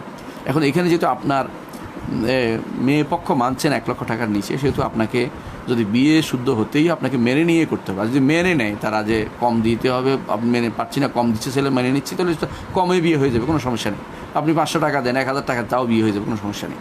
বিয়ে রাজি হওয়ার বিষয়, উভয় পক্ষ রাজি হতে, মেয়ের পিতা এরা রাজি হয়ে যদি কমে হয় রাজি হবে। আর কম না দিতে রাজি হলে, কম না নিতে রাজি হলে আপনাকে যে যদি বিয়ে এখানে করতেই হয়, অন্যখানে করবেন যেখানে কম টাকা আপনি বিয়ে করতে পারবেন। যদি এখানে করতে হয় আপনাকে সেই টাকা রাজি হয়ে করতে হবে, যে বলবেন যে তাহলে তার থেকে বলবেন যে আমি এখন নগদ দিচ্ছি, বাকিটা আমি সারা জীবনে পরিশোধ করে দেবো বা 1 বছরে পরিশোধ করে দেবো। তখন মেয়ের ক্ষমতা থাকবে যে আপনি তো এখন দিয়েছেন, যা এরপরে আমি মেনে নিলাম, পরবর্তীতে যদি কোনো বলে যে আমার পুরো টাকা না দিলে আপনার কাছে আসবো না, তো তার এই অধিকার আছে, এই অধিকার তখন সংরক্ষণ করে। অর্থাৎ যখন ইচ্ছা সে এটা চাইতে পারে এবং এটার জন্য সে আপনার কাছে আসা থেকে বিরত থাকতে পারে। তো আপনি বুঝতে পারছেন যে এটা এখন এটা আন্ডারস্ট্যান্ডিংয়ের ব্যাপার, এটা কোনো জোর জবরদস্তির ব্যাপার না। তারা জোর করছে, আপনি বিয়ে করবেন না দরকার হলে, যদি কোনো জোর করে না মানলে। কিন্তু যদি কোনো মেনে নিয়ে এখানে বিয়ে করতেই চান, তাহলে ওদেরকে আপনি বাধ্য করতে পারেন না যে আমার কথায়, আপনার কথাই শুনতে হবে। তারা আপনার কাছে না পেলে অন্য কাছে বিয়ে দেবে। তো এই জন্য আপনি একটা আন্ডারস্ট্যান্ডিংয়ে আসুন, পরস্পর সমঝোতার ভিত্তিতে আসুন যে আমি কম দিচ্ছি, 1 টাকা আছে, তো মেনে নিলে ভালো, না মেনে নিলে আপনি বাকি কিছু রাখুন, কিছু নগদ দেন, এইভাবে বিয়ে হতে পারে, কোনো সমস্যা নেই। এটাতে কোনো নিষেধাজ্ঞা আমরা কখনো দেখিনি। যারা ফিকহের ক্ষেত্রে তার যারা দুর্বলতা আছে, তারাই সাধারণত এগুলো অস্বীকার করে থাকে। পরবর্তী প্রশ্ন হচ্ছে, কোনো ব্যক্তির নাম ইবনুল কাইয়ুম বলা শিরিক হবে নাকি? আসলেই তো ইবনুল কাইয়ুম বলাটা শিরিক হয়ে যাবে। ইবনুল কাইয়ুম বলা না, ইবনুল কাইয়িম। কাইয়িম অর্থ হচ্ছে কোনো প্রতিষ্ঠানের দেখাশোনা, দেখভাল যারা করে, অনেকটা আর কি বলতে পারেন যে মোহতামিম। আমাদের দেশে এখন ওই কোনো বাড়িঘরের যিনি দেখাশোনা করে, দায়িত্ব থাকে না, ম্যানেজার সাহেব, এরকম ছিলেন ইমাম ইবনুল কাইয়িম রহমতুল্লাহ আলাইহির পিতা ছিলেন মাদ্রাসাল জাউজিয়া নামে একটা মাদ্রাসা ছিল, সেই মাদ্রাসার তিনি দেখভাল করতেন, দেখাশোনা করতেন। এই জন্য ওনার নাম ছিল কাইয়িম। কাইয়িম অর্থ আল কায়েমু আলা শাই, কোনো বিষয়ে যিনি দেখাশোনা করেন পরিপূর্ণভাবে। তো সেটা কাইয়িম হতে পারে। ইবনুল কাইয়িম একজনের নাম। তো কাইয়িমের ছেলে, অর্থাৎ যে ম্যানেজারের ছেলে, সোজা কথা, এটা পরিচালকের ছেলে, এটা অর্থ আরবি হচ্ছে ইবনুল কাইয়িম। তো ইবনুল কাইয়িমুল জাওজিয়া হয় অথবা ইবনুল কাইয়িম হয়। ইবনুল কাইয়িমুল জাওজিয়া এটা ভুল, কারণ মুজাফের মধ্যে আলিফ হয় না। তো এটা না জানি অনেকে ইবনুল কাইয়িম আল জাওজিয়া তিনটাই বলে, এটা ঠিক না। ইবনুল কাইয়িম অথবা ইবনুল কাইয়িমুল জাওজিয়া এভাবে বলতে হবে, ইবনুল কাইয়িম আল জাওজিয়া বলতে হবে। কিন্তু ইবনুল কাইয়িমুল জাওজিয়া দুইটা এভাবে বলা জায়েজ নেই, জায়েজ মানে এটা বুদ্ধ শুদ্ধ হয় না, এটা হলো কথা। তো আর যদি কেউ বলে ইবনুল কাইয়ুম বলে, তাহলে এটা অবশ্যই শিরকের ভিতরে পড়বে। কাইয়ুম তো আল্লাহ তাআলা, কাইয়ুম আর কেউ হতে পারে না। কাইয়ুমের ছেলে নাউজুবিল্লাহ, আল্লাহর তো কোনো ছেলে নেই। ইনকুল্লু মান ফিস সামাওয়াতি ওয়াল আরদি ইল্লা আতির রহমানি আবদা, আসমান জমিনের সবই তার দাস, ছেলে হবে কোত্থেকে? ওমা ইয়ানবাগি লির রহমানি আন ইয়াত্তাখিযা ওয়ালাদা, রহমানের কোনো সন্তান হওয়া উপযুক্ত নয়। এই জন্য ইবনুল কাইয়ুম বললে ভুল হবে, শিরক হবে। কারণ ইবনুল কাইয়ুম এখন যদি মুখে বলে ফেলছে, উদ্দেশ্য নাই, তো তার কবিরা গুনাহ হবে, শিরক হবে না, কারণ ইচ্ছাকৃত বলে নেই। আর ও জেনে শুনে বললে শিরক হয়ে যাবে।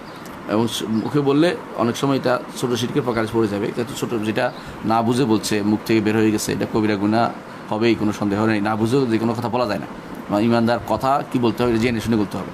তো এই জন্য ইবনুল কাইয়ুম বলা যাবে না। অনেকেই ইমাম ইবনুল কাইয়িমকে ইবনুল কাইয়ুম লেখে, ভুল, সে জানেও না যে এটা কী শব্দ।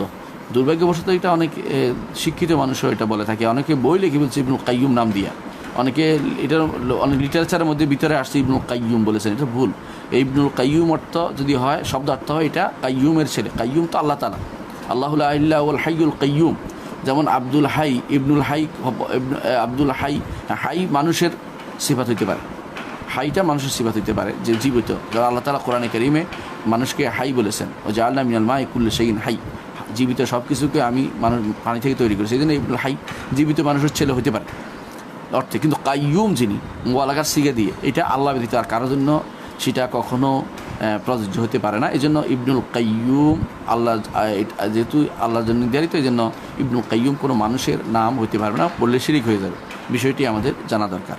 মনে রাখবেন আল্লাহর নামগুলোর ক্ষেত্রে কিছু আছে বান্দার নামের সাথে মিল আছে, যেমন অর্থাৎ যেগুলি শব্দগত মিল থাকে এগুলি বললে কোনো শিরিক হয় না। যেমন একজন যদি বলেন রহিম, বলতে পারেন একজন মানুষ রাহিম, কারণ আল্লাহ তাআলা তার নবীকেও রাহিম বলেছেন, কানা বিল মুমিনিনা রাহিমা। কিন্তু রহমান একমাত্র আল্লাহর জন্য খাস, এখানে আর কেউ বলতে পারবে না। যেমন গাফফার আল্লাহর জন্য খাস, কেউ ব্যক্তি গাফফার হতে পারে না। যেমন রাজ্জাক, এই যে সিগাটা ফাআল সিগাটা এবং ফাআলান সিগাটা, এই দুটো সিগা একমাত্র আল্লাহর জন্য নির্ধারিত, এগুলো অন্য কারোর জন্য, এমনকি কোনো কোনো ইমাম নিকট ফাউলও, এই তিনটি সিগাকে আল্লাহর জন্য নির্ধারিত, এগুলোর কারণে এই ফাউল এগুলি কখনো আল্লাহ ছাড়া অন্য কারোর জন্য ব্যবহৃত হয় না, এগুলো বললে শিরক হয়ে যাবে। এর বাইরে অনেকগুলো নাম আল্লাহ তাআলার নিজে, আল্লাহ তাআলার নামও আছে, বান্দার নামও আছে, একই নাম একরকম হলে কী হবে, এটাকে বলা হয় এই অর্থ দিক তাকাতে হবে, এটা কার উদ্দেশ্যে বলা হচ্ছে। তো যদি কোনো, যেমন কেউ বললো রহিম ভাই, বোঝা গেল মানুষ বুঝাইছে ভাই, আল্লাহ তার ভাইয়ের ব্যবহারের ভিতরে ঢুকতেছে না। যদি বলা রাহিম, তাহলে বলতেছে আর, তাহলে বোঝা গেল দয়ালু কার কথা বলছে।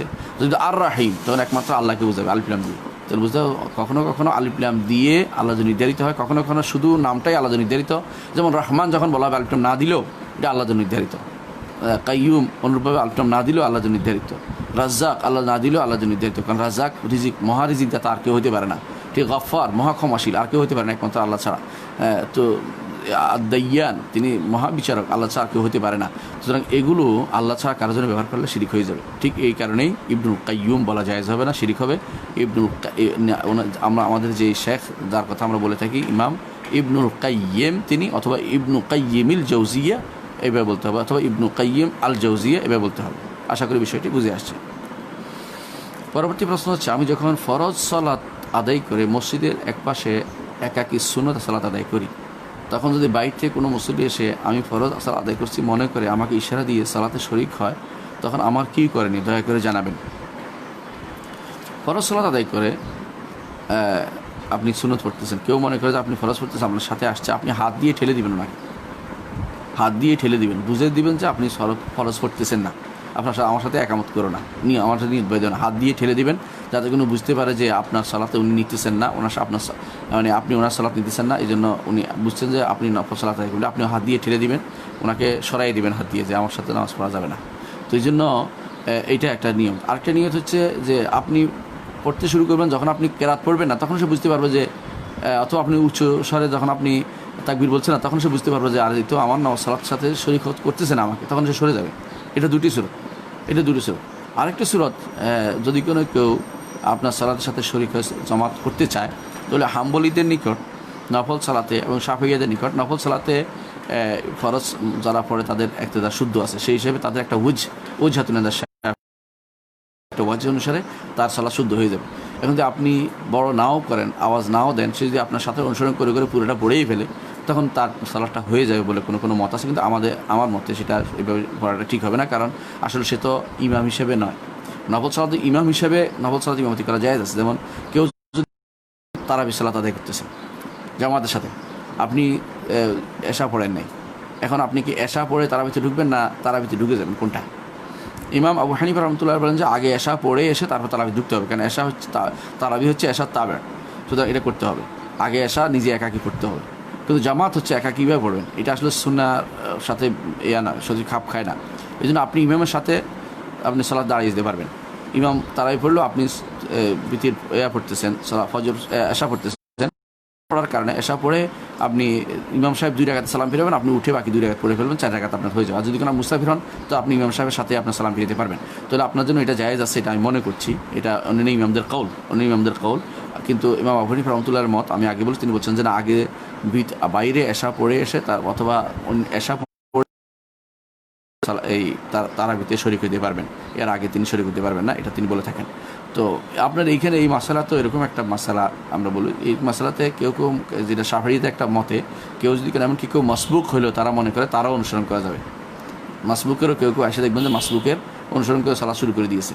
এটা একটা আমি মনে করি এটা সঠিক কাজ নয়, এই জন্য কারণ এটা ধারাবাহিকতা রক্ষা করলে এটার সালাত আর কোনদিন শেষ হবে না। কারণ আপনি বাজার মসজিদে সালাত আদায় করতেছেন, সালাতের পরে আপনি মাসবুক হয়েছেন, এখন আরেকজন এসে আপনার সাথে শুরু করে দিল, আরেকজন এসে ওর সাথে শুরু করে দিল, তাহলে তো বোঝা গেল ইমামতির সিরিয়াল আর শেষ হচ্ছে না। এটা আসলে সুন্নাহ বিরোধী, সুন্নাতে এরকম কোনো নজির পাওয়া যায় না।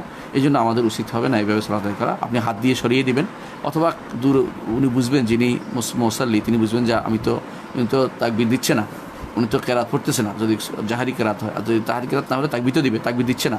অথবা আপনি তার খেয়াল করবেন, তাকে জানাচ্ছেন না, আপনি রুকু সিজদা করছেন, উঠা বসা করতেছেন, কিছুক্ষণ পরে সে বুঝতে পারবে, কারণ অন্তত সেই জায়গায় ধরা পড়ে যাবে যে সেজদা তার কেউ দেখে না, আপনি উঠে যাচ্ছেন, সে বুঝতে পারবে না যে আপনি সালাত আদায় করতেছেন তার সাথে কিনা। এরপর তখন তার উচিত হবে আলাদা সালাত আদায় করা। এখন সে কি নতুন করে শুরু করবে, নাকি ওইটাই বানা করতে পারবে? ওইটাই সে বানা করতে পারবে, অর্থাৎ যে ব্যক্তি পরে আসছে সে ওইটাই পড়তে পারবে, কারণ তার সালাতে কোনো সমস্যা হয়নি। নিয়ত করেছিল বাড়তি নিয়তটা বাদ গেছে, সালাতে কোনো সমস্যা হয়নি, সে সালাত এটাই নিজের মতো করে পড়ে শেষ করতে পারবে, সালাত হয়ে যাবে, কোনো ফরজ সালাত করতে পারবে, কোনো সমস্যা নেই।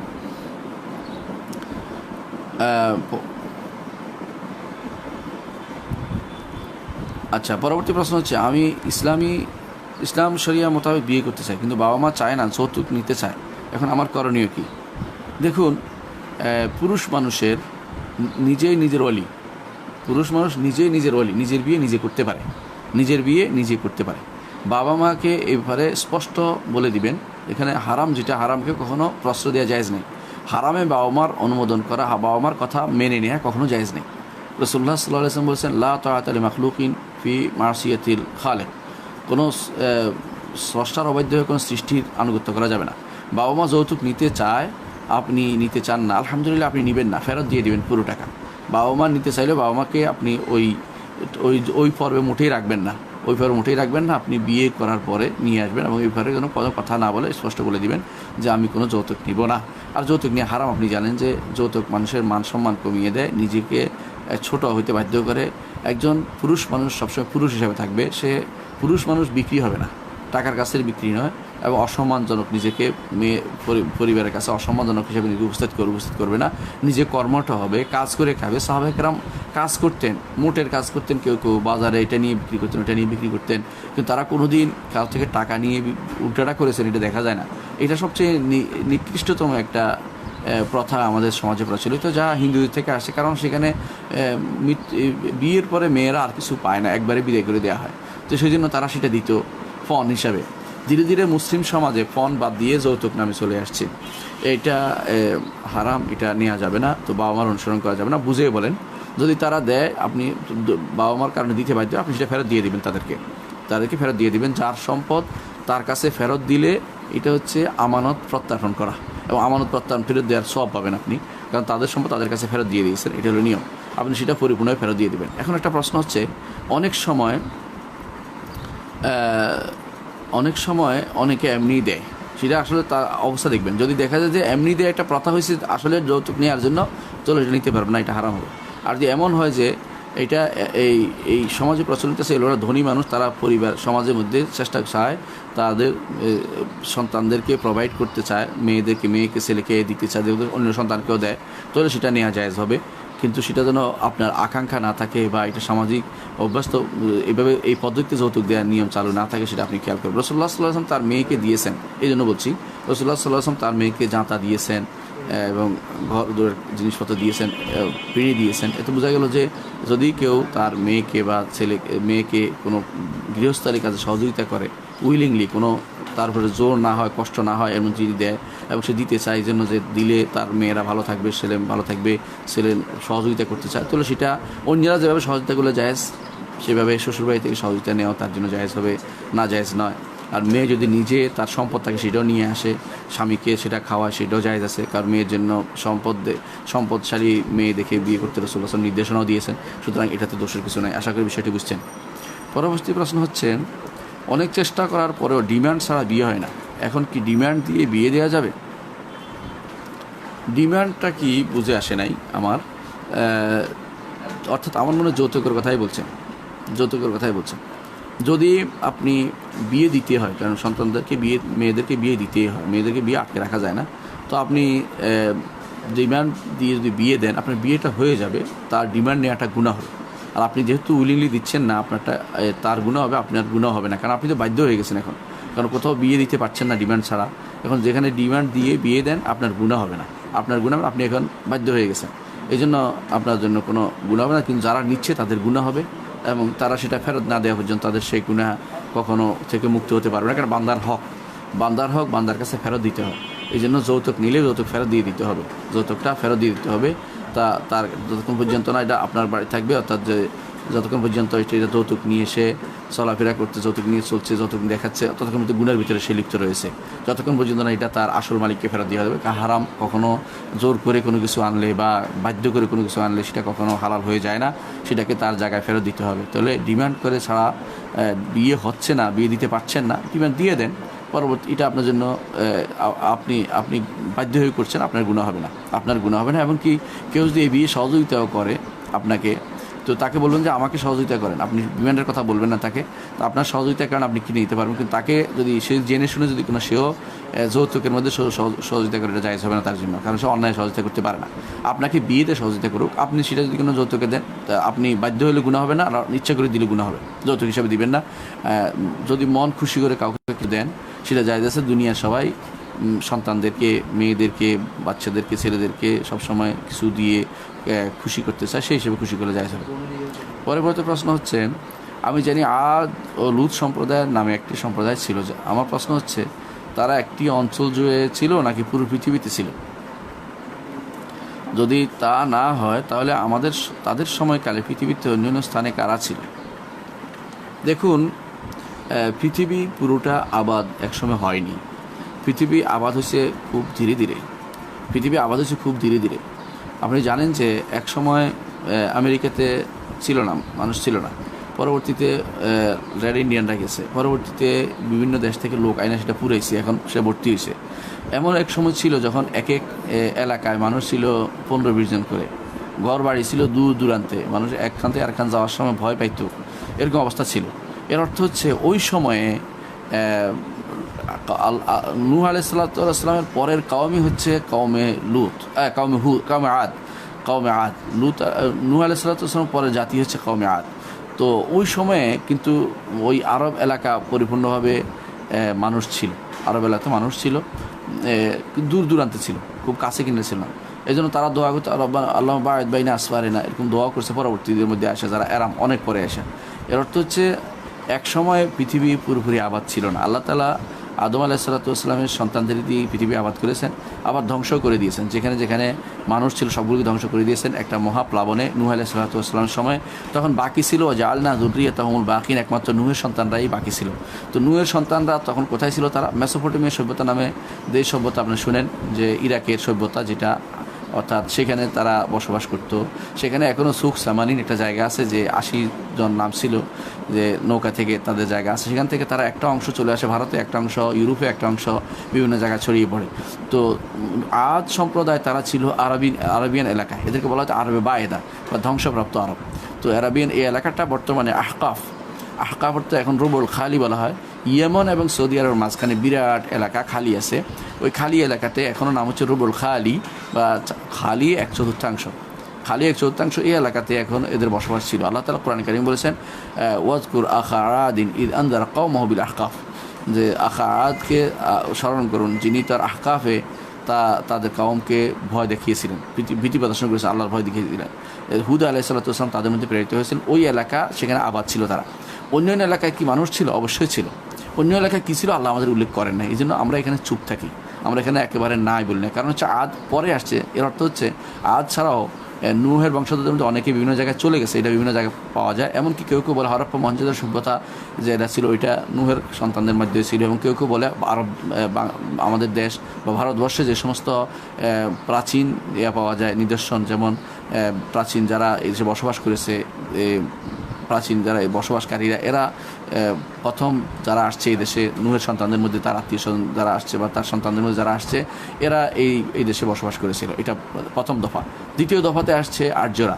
তৃতীয় দফাতে চতুর্দিক থেকে মানুষ বিভিন্ন গোষ্ঠী চলে আসছে সেখানে, এবং কালোরাও কিছু কিছু কালো ঢুকছে সেখানে, বিভিন্নভাবে ঢুকছে, অর্থাৎ বিভিন্ন একটা সংকর জাতি, বাংলা জাতি, এরকম বিভিন্ন এলাকায় মানুষ ঢুকছে। আদের সময় শুধু আরবরা ছিল এরকম না, একটা গোষ্ঠী ছিল আরবদের মধ্যে, তারা ধ্বংস হয়েছে ওখানে, কারণ তারা মূর্তি পূজা করেছিল, 3টি মূর্তির পূজা করতো তারা, হারা, হাবরা আর একটা কি নাম, 3টি মূর্তির পূজা করতো তারা। তো এই 3টি উনি হুদ আলাইহিসসালাম তাদেরকে সাবধান করলেন, তারা শোনে না, শেষ পর্যন্ত তাদেরকে আল্লাহ তাআলা ধ্বংস করে দিলেন। এবং তারা ছিল সৃষ্টির মধ্যে সবচেয়ে বড় সৃষ্টি। আল্লাহ তাআলা কোরআন কারীম তাদের কথা উল্লেখ করেছেন যে এরা মাযাতিল ইমাদ আল্লাতী লাম ইউখলাক মিসলুহা ফিল বিলাদ, তাদের মতো এত বড় সৃষ্টি আর সৃষ্টি করেনি। এমনকি ইতিমধ্যে আপনারা জানেন যে কারো পাওয়া গেছে, কঙ্কাল পাওয়া গেছে, যেটা অনেক বড় একটা 60 হাত 70 হাত 60 হাতের মতো লম্বা। তো মানুষ 60 হাত তো হয় না, আমার 3 হাত হয়, কত বড় চিন্তা করে দেখেন, কঙ্কাল পাওয়া গেছে এখন। তো কারো মাথার খুলি অনেক বড় ছিল, মানে মাথা বড় ছিল, মানুষ বড় ছিল, ধীরে ধীরে সেটা কমতে আরম্ভ করেছে। তো এই অবস্থায় সারা ওই এলাকায় এরা ছিল, কাউমের আদ ছিল ওই এলাকা, অন্য এলাকায় মানুষ ছিল না, ছিল মানুষ ছিল, কিন্তু তাদের সম্পর্কে আল্লাহ যেহেতু জানাননি, আমরা জোর করে নিজে বানিয়ে কোনো কথা বলতে পারবো না। আল্লাহ তাদের জানাননি, হয়তো তারা তাওহীদের উপর ছিল, হয়তো তারা ভুল পথে ছিল না, এই জন্য আল্লাহ তাআলা জানেন, অথবা তারা তাদের নবীর কথা হারিয়ে ফেলেছে। এখন কোরআনে কারীম এটা উল্লেখ করলে বলতো যে আরবরা বলতো যে কার কথা বলে, জীবনেও শুনিনি, এই জন্য সেটা উল্লেখ করা হয়নি। আসল কথাটা এরকমই, অনেকে মনে করেন যে আল্লাহ উল্লেখ করলো না কেন অমুকের কথা উল্লেখ করলে আরবরা বলতো যে এমন এক কোরআন, যে কোরআন আরবি আজামি, নবী হচ্ছে আরবি আর এরা আজমি কথা, অনারব কথাবার্তা বলে, এরা কোন ধরনের কথা যা আমরা শুনি না, এটা কেন বলে? কারণ কোরআন প্রথম নাযিল হয়েছে আরবদের জন্য, এদের মাথা থেকে যদি শুদ্ধ হয়ে যায় পরবর্তী শুদ্ধ হয়ে যাবে, এটা হলো পরবর্তী সব শুদ্ধ, এটা হলো আল্লাহর উদ্দেশ্য। এই জন্য আরবরা যেটা জানতো, কাছে তাদের, তারা শুনেছে, জানে এবং নিজেরা ব্যবহার করে, কওমে আদের কথা তারা উদাহরণ হিসেবে ব্যবহার করে তাদের মেসালের মধ্যে, কবিতার মধ্যে, এদেরকেই আল্লাহ তাআলা কোরআনে কারীম উল্লেখ করেছেন। এটা হচ্ছে কারণ, অন্য জায়গায় উল্লেখ করেন নাই অর্থে তারা ছিল না তা নয়, এবার উল্লেখ করলে দাওয়াতের ক্ষেত্রে বাধা হতে পারতো, এই জন্য আল্লাহ তাআলা সেটা উল্লেখ করেন নাই। সুতরাং এটা আমাদেরকে বুঝে নিতে হবে যে অন্য জায়গায় তো মানুষ ছিল, অন্য জায়গায় তখন মানুষ ছিল, কারণ কওমে আদের সময়ে নূহ আলাইহিস সালাতু ওয়াস সালামের অন্য সন্তানরা অন্য জায়গাতে বসবাস স্থাপন করেছিলেন। পরবর্তী প্রশ্ন হচ্ছে আদালতে বিচার নিয়ে যাওয়ার হুকুম কি? যেহেতু আদালত ইসলামী শরিয়া দিয়ে বিচার করে না, আদালতে বিচার নিয়ে আপনি যেতেই হবে, কারণ দুনিয়াতে এমন মানুষ নেই যে আদালতে না গেলে তাকে ইচ্ছা করে অনেক জায়গাতে মারামারি হানাহানি পর্যন্ত আপনাকে নিয়ে যাবে, এবং অনেক সময় আপনার সম্পদ নিয়ে যাবে, অনেক সময় আপনার জোর করে আপনাকে ক্ষতিগ্রস্ত করবে। তাহলে আদালতে আপনি যাবেন না কেন? আদালতে যাবেন, কোনো সন্দেহ নেই, কিন্তু আদালতে ওই বিষয়ে যেতে পারবেন না যে বিষয়ে আল্লাহর বিধান আছে, আল্লাহর বিধান নির্ধারিত আছে। আল্লাহর বিধান আছে, বিচারক 2 ধরনের বিচার করে থাকেন। একটি হচ্ছে তার সুচিন্তিত মতামত দিয়ে বিচার করে থাকেন, সুচিন্তিত মতামত দিয়ে যেটা বিচার করেন, এটার জন্য আপনি সেখানে যেতে পারবেন, এবং সেটা যদি কোনো কোরআন সুন্নাহ বিরোধী না হয় সেখান থেকে তার বিচার নিতেও পারবেন, কোনো সমস্যা নেই, সেটা কোনো সমস্যা নেই। কিন্তু যেখানে আল্লাহর বিধান আছে সেখানে আপনি আদালতে যাওয়া আপনার জন্য, মামলা চালানো হারাম।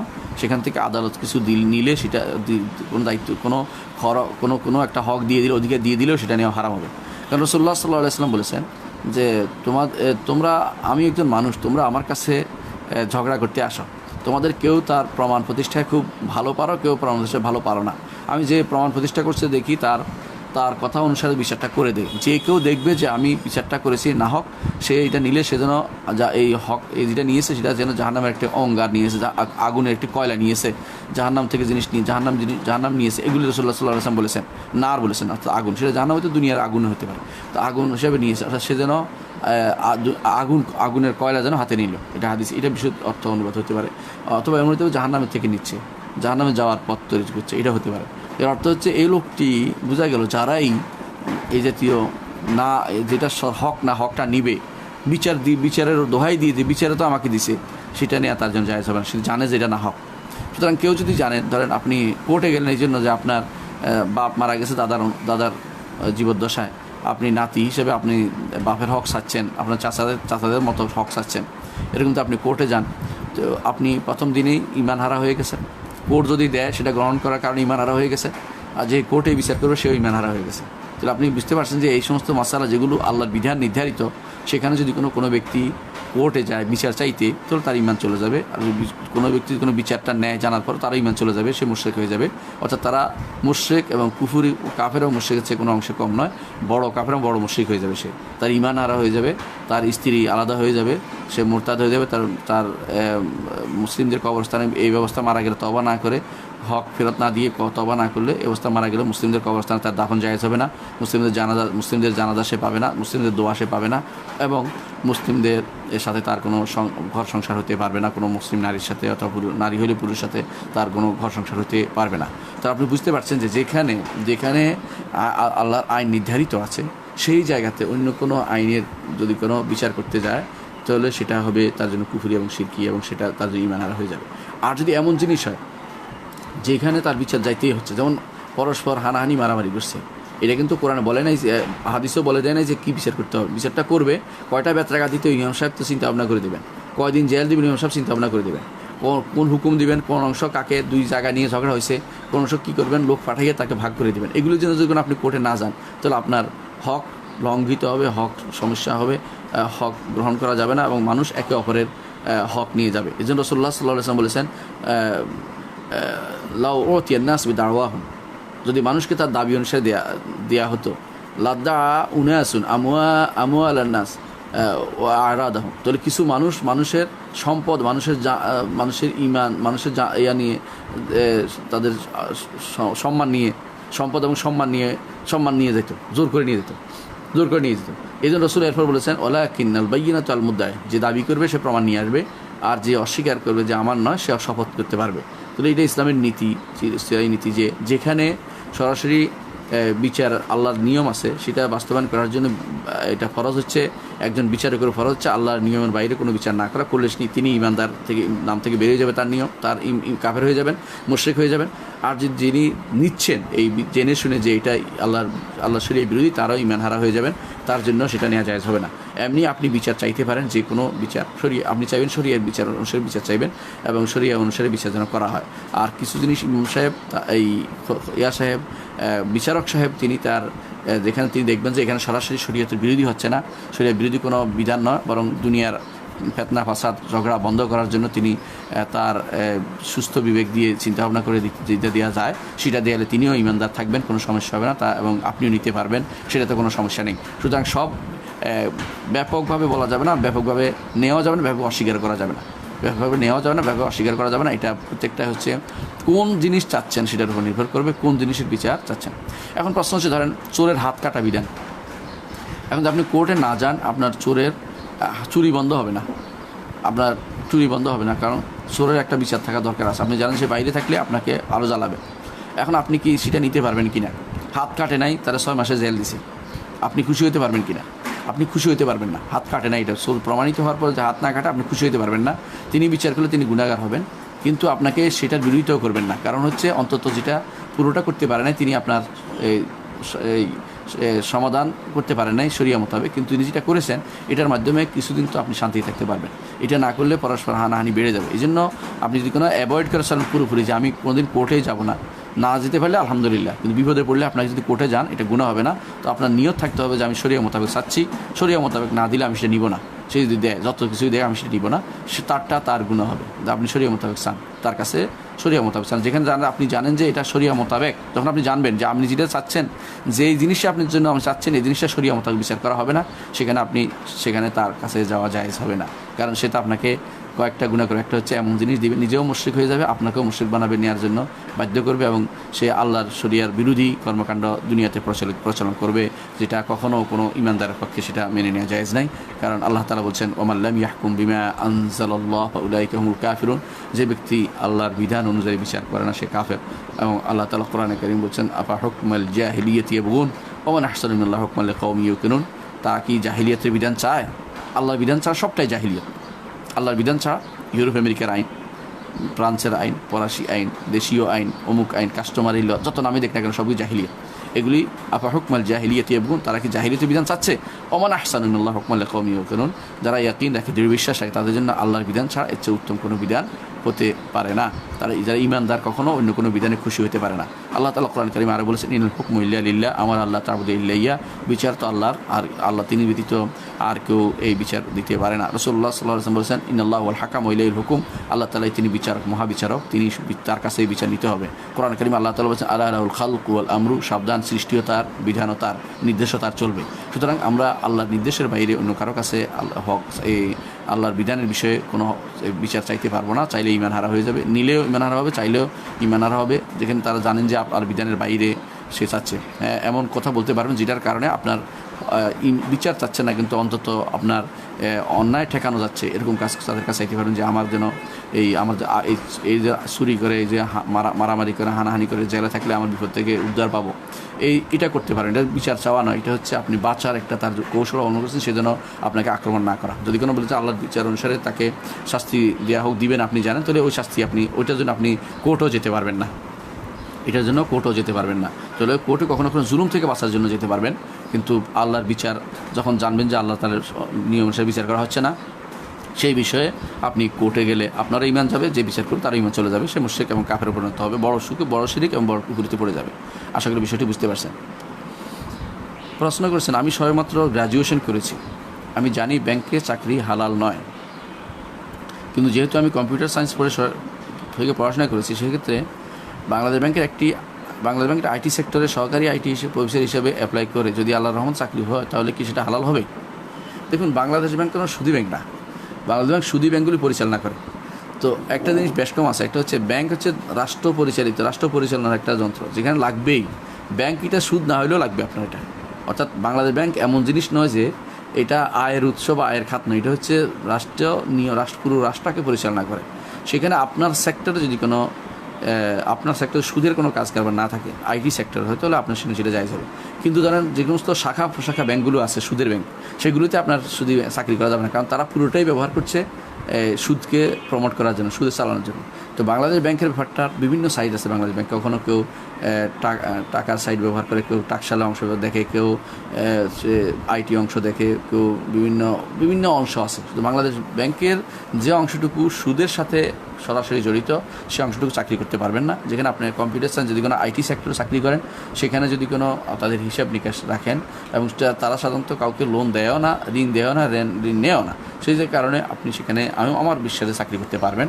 অন্য কোনো মত কারো যে ভিন্ন থাকতে পারে, এটা আমি অস্বীকার করছি, কিন্তু আমার মতে হচ্ছে যেটা আপনি সেখানে চাকরি করতে পারবেন, যেহেতু আপনার এটা সুদের সাথে সরাসরি জড়িত নয়। কিন্তু এর নিচে যে সমস্ত শাখা ব্যাংকগুলো আছে, যেগুলো সুদী ব্যাংক, এগুলোতে সুদী ব্যাংকের কোনো শাখাতে কোনো বিষয়ে আপনি চাকরি করতে পারবেন না, এর সাথে জড়িত কোনো কিছু চাকরি করতে পারবেন না। বাংলাদেশ ব্যাংকের যেহেতু সুদের একটা অংশ, একটা উইং, একটা পুরোটাই সুদ না, কারণ এটার বিভিন্ন সেক্টর আছে, সেই সেক্টরে যে সেক্টর সুদের কাজ নেই, সেই সেক্টরে আপনি চাকরি করতে পারবেন। পরবর্তী প্রশ্ন হচ্ছে, স্যার আমরা সালাত শেষ করতে দুই পাশে সালাম দেই কেন? সালামের সময় ছাড়া কি দুই পাশে সালাম দেওয়া যাবে? সালাতের সময় ছাড়া সালাত শেষ করতে দুই পাশে সালাম দেয় এই জন্য যে রাসূলুল্লাহ সাল্লাল্লাহু আলাইহি ওয়াসাল্লাম এটা করেছেন। এখানে কাউকে সালাম দিচ্ছি, কাকে এটা আগে জানতে হবে। সালাম দিচ্ছি আমার ডানে বামে যারা আছে, এই জন্য দুই দিকে সালাম দিচ্ছি। তো এই কারা আছে, ডানে বামে মুসল্লি থাকে, কখনো ইমামের সাথে থাকলে ইমামের সাথে মুসল্লি থাকে, এক সালাত আদায় করলে ফেরেশতারা থাকে। তো এদেরকে আপনি সালাম দিয়ে আপনি সালাত শেষ করছেন।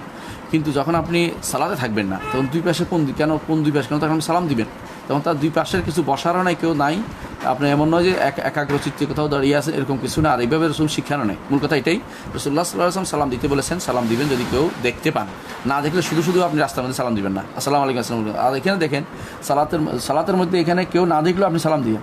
এরা সালাতে বের হওয়ার একটা পথ করে দিয়েছে সালাত, তাহরিমুহা তাকবীর ও তাহলিলুহা তাসলিম। রাসূলুল্লাহ সাল্লাল্লাহু আলাইহি ওয়াসাল্লাম বলেছেন ঢুকার রাস্তা হচ্ছে আল্লাহু আকবার বলে সালাত থেকে, বের হওয়ার রাস্তায় সালাম দিয়ে। এই সালামটার নিয়ম তিনি বলে দিয়েছেন ডাইনে বামে সালাম ফিরানো, এবং তিনি একটা সালাতে অর্থাৎ জানাজার সালাতে একদিকে সালাম ফিরানো তিনি অনুমোদন করেছেন। এটা বিশুদ্ধ হাদিসে প্রমাণিত। আর দুরুল হাদিসে আসছে দুই দিকে সালাম তিনি ফিরাতেন। তো দুইটাই আছে, একদিকে সালাম ফিরানো, তাহলে বুঝে একদিকে সালাম ফিরানোটা, ডান দিকে সালাম ফিরানোটা রাসূলুল্লাহ সাল্লাল্লাহু আলাইহি ওয়াসাল্লাম যেভাবে শিখিয়ে দেন সেভাবে আমরা করে থাকি। কেউ সামনের দিকে আল্লাহ তাআলা যেহেতু মুসল্লির সামনে আছে, আসসালামু আলাল্লাহ, কেউ এটা বলে থাকি, এটা বলতে রাসূল নিষেধ করেছেন। এই জন্য ডান দিকে সালাম ফিরেলেই কিন্তু মূলত মূল সালাত থেকে বের হওয়ার রাস্তা শেষ হয়ে যায়। দ্বিতীয়টা হচ্ছে কেউ সেটাকে নফল বলেছেন, কিন্তু না, দুইটাই আমার নিকট দুইটাই রকম, দুইটাই আদায় করতে হবে। যেখানে যেটা আল্লাহ রাসূল সাল্লাল্লাহু আলাইহি ওয়াসাল্লাম যেভাবে করেছে সেভাবে করতে হবে। এটা রাসূলকে অনুসরণ করার কারণে আমরা দুদিকে সালাম ফিরাই, এটা হলো মূল কথা। আর যেহেতু সালামের ক্ষেত্রে রাসূলুল্লাহ সাল্লাল্লাহু আলাইহি ওয়াসাল্লাম এভাবে বলেন না, সেভাবে করি না, এই বিষয়টা এরকম সহজভাবে নিতে হবে, আশা করি বুঝছেন। পরবর্তী প্রশ্ন হচ্ছে, আমার প্রতিবেশী অনেকে দরিদ্র, তারা মুসলিম কিন্তু বেনামাজি, তাদের কি দান সদকা করা যাবে? যারা সালাত আদায় করে না তাদেরকে কিছুই দেওয়া যাবে না। সালাত অবশ্যই জরুরি জিনিস, সালাত আদায় করে আর অন্যান্য গুনাহ করে, এটা করে ওইটা করে, অথবা কেউ সিগারেট খায়, কেউ মিশা কথা বলে, অথবা কেউ ফটকাবাজি করে, এইটা যে হোক সালাত আদায় করলে তাকে, অথবা ইমানদার তাকে আপনি করতে পারবেন, আপনার জাকাতও দিতে পারবেন, কোনো সমস্যা নেই। কিন্তু সাধারণ দান একজন কাফেরও পাবে, সেই হিসাবে সাধারণ দান আপনি সবাইকে দিতে পারেন। একজন মানুষ যদি বিপর্যস্ত হয় তাকে আপনি সাধারণ দান দিতে পারবেন, কারণ রাসূলুল্লাহ সাল্লাল্লাহু আলাইহি ওয়াসাল্লাম কাফেরকে বলেছেন, কাফের সম্পর্কে বলেছেন যে তাসাদ্দাকু আলা আহলি আদিয়ান, যারা দিন মানে তাদেরকেই তোমরা সদকা দাও। এরা হয়তো একবারে কাফের নিজেদেরকে বলে না, বেনামাজি, এই জন্য তাদেরকে সাধারণ দান সদকা করতে পারবেন, কোনো সমস্যা হবে না। কিন্তু যখন জাকাত দিতে হয় তখন এদেরকে দিতে পারবেন না। জাকাত শুধুমাত্র খাঁটি ইমানদারের হক, এখানে বেনামাজির কোনো হক নেই, এই জন্য সেখানে দেওয়া যাবে না। তো আশা করি আজকে আপনারা বুঝতে পারছেন, আজকে আমাদের এই পর্যন্তই থাকুক। ইনশাআল্লাহ আগামীতে আপনার সাথে আবার দেখা হবে আগামী কোনো একটা পর্বে। সে আশায় আজকের মতো বিদায় নিচ্ছি। সুবহানাকাল্লাহুম্মা ওয়া বিহামদিকা আশহাদু আল্লা ইলাহা ইল্লা আনতা আস্তাগফিরুকা ওয়া আতুবু ইলাইক। আসসালামু আলাইকুম ওয়া রাহমাতুল্লাহি ওয়া বারাকাতুহু।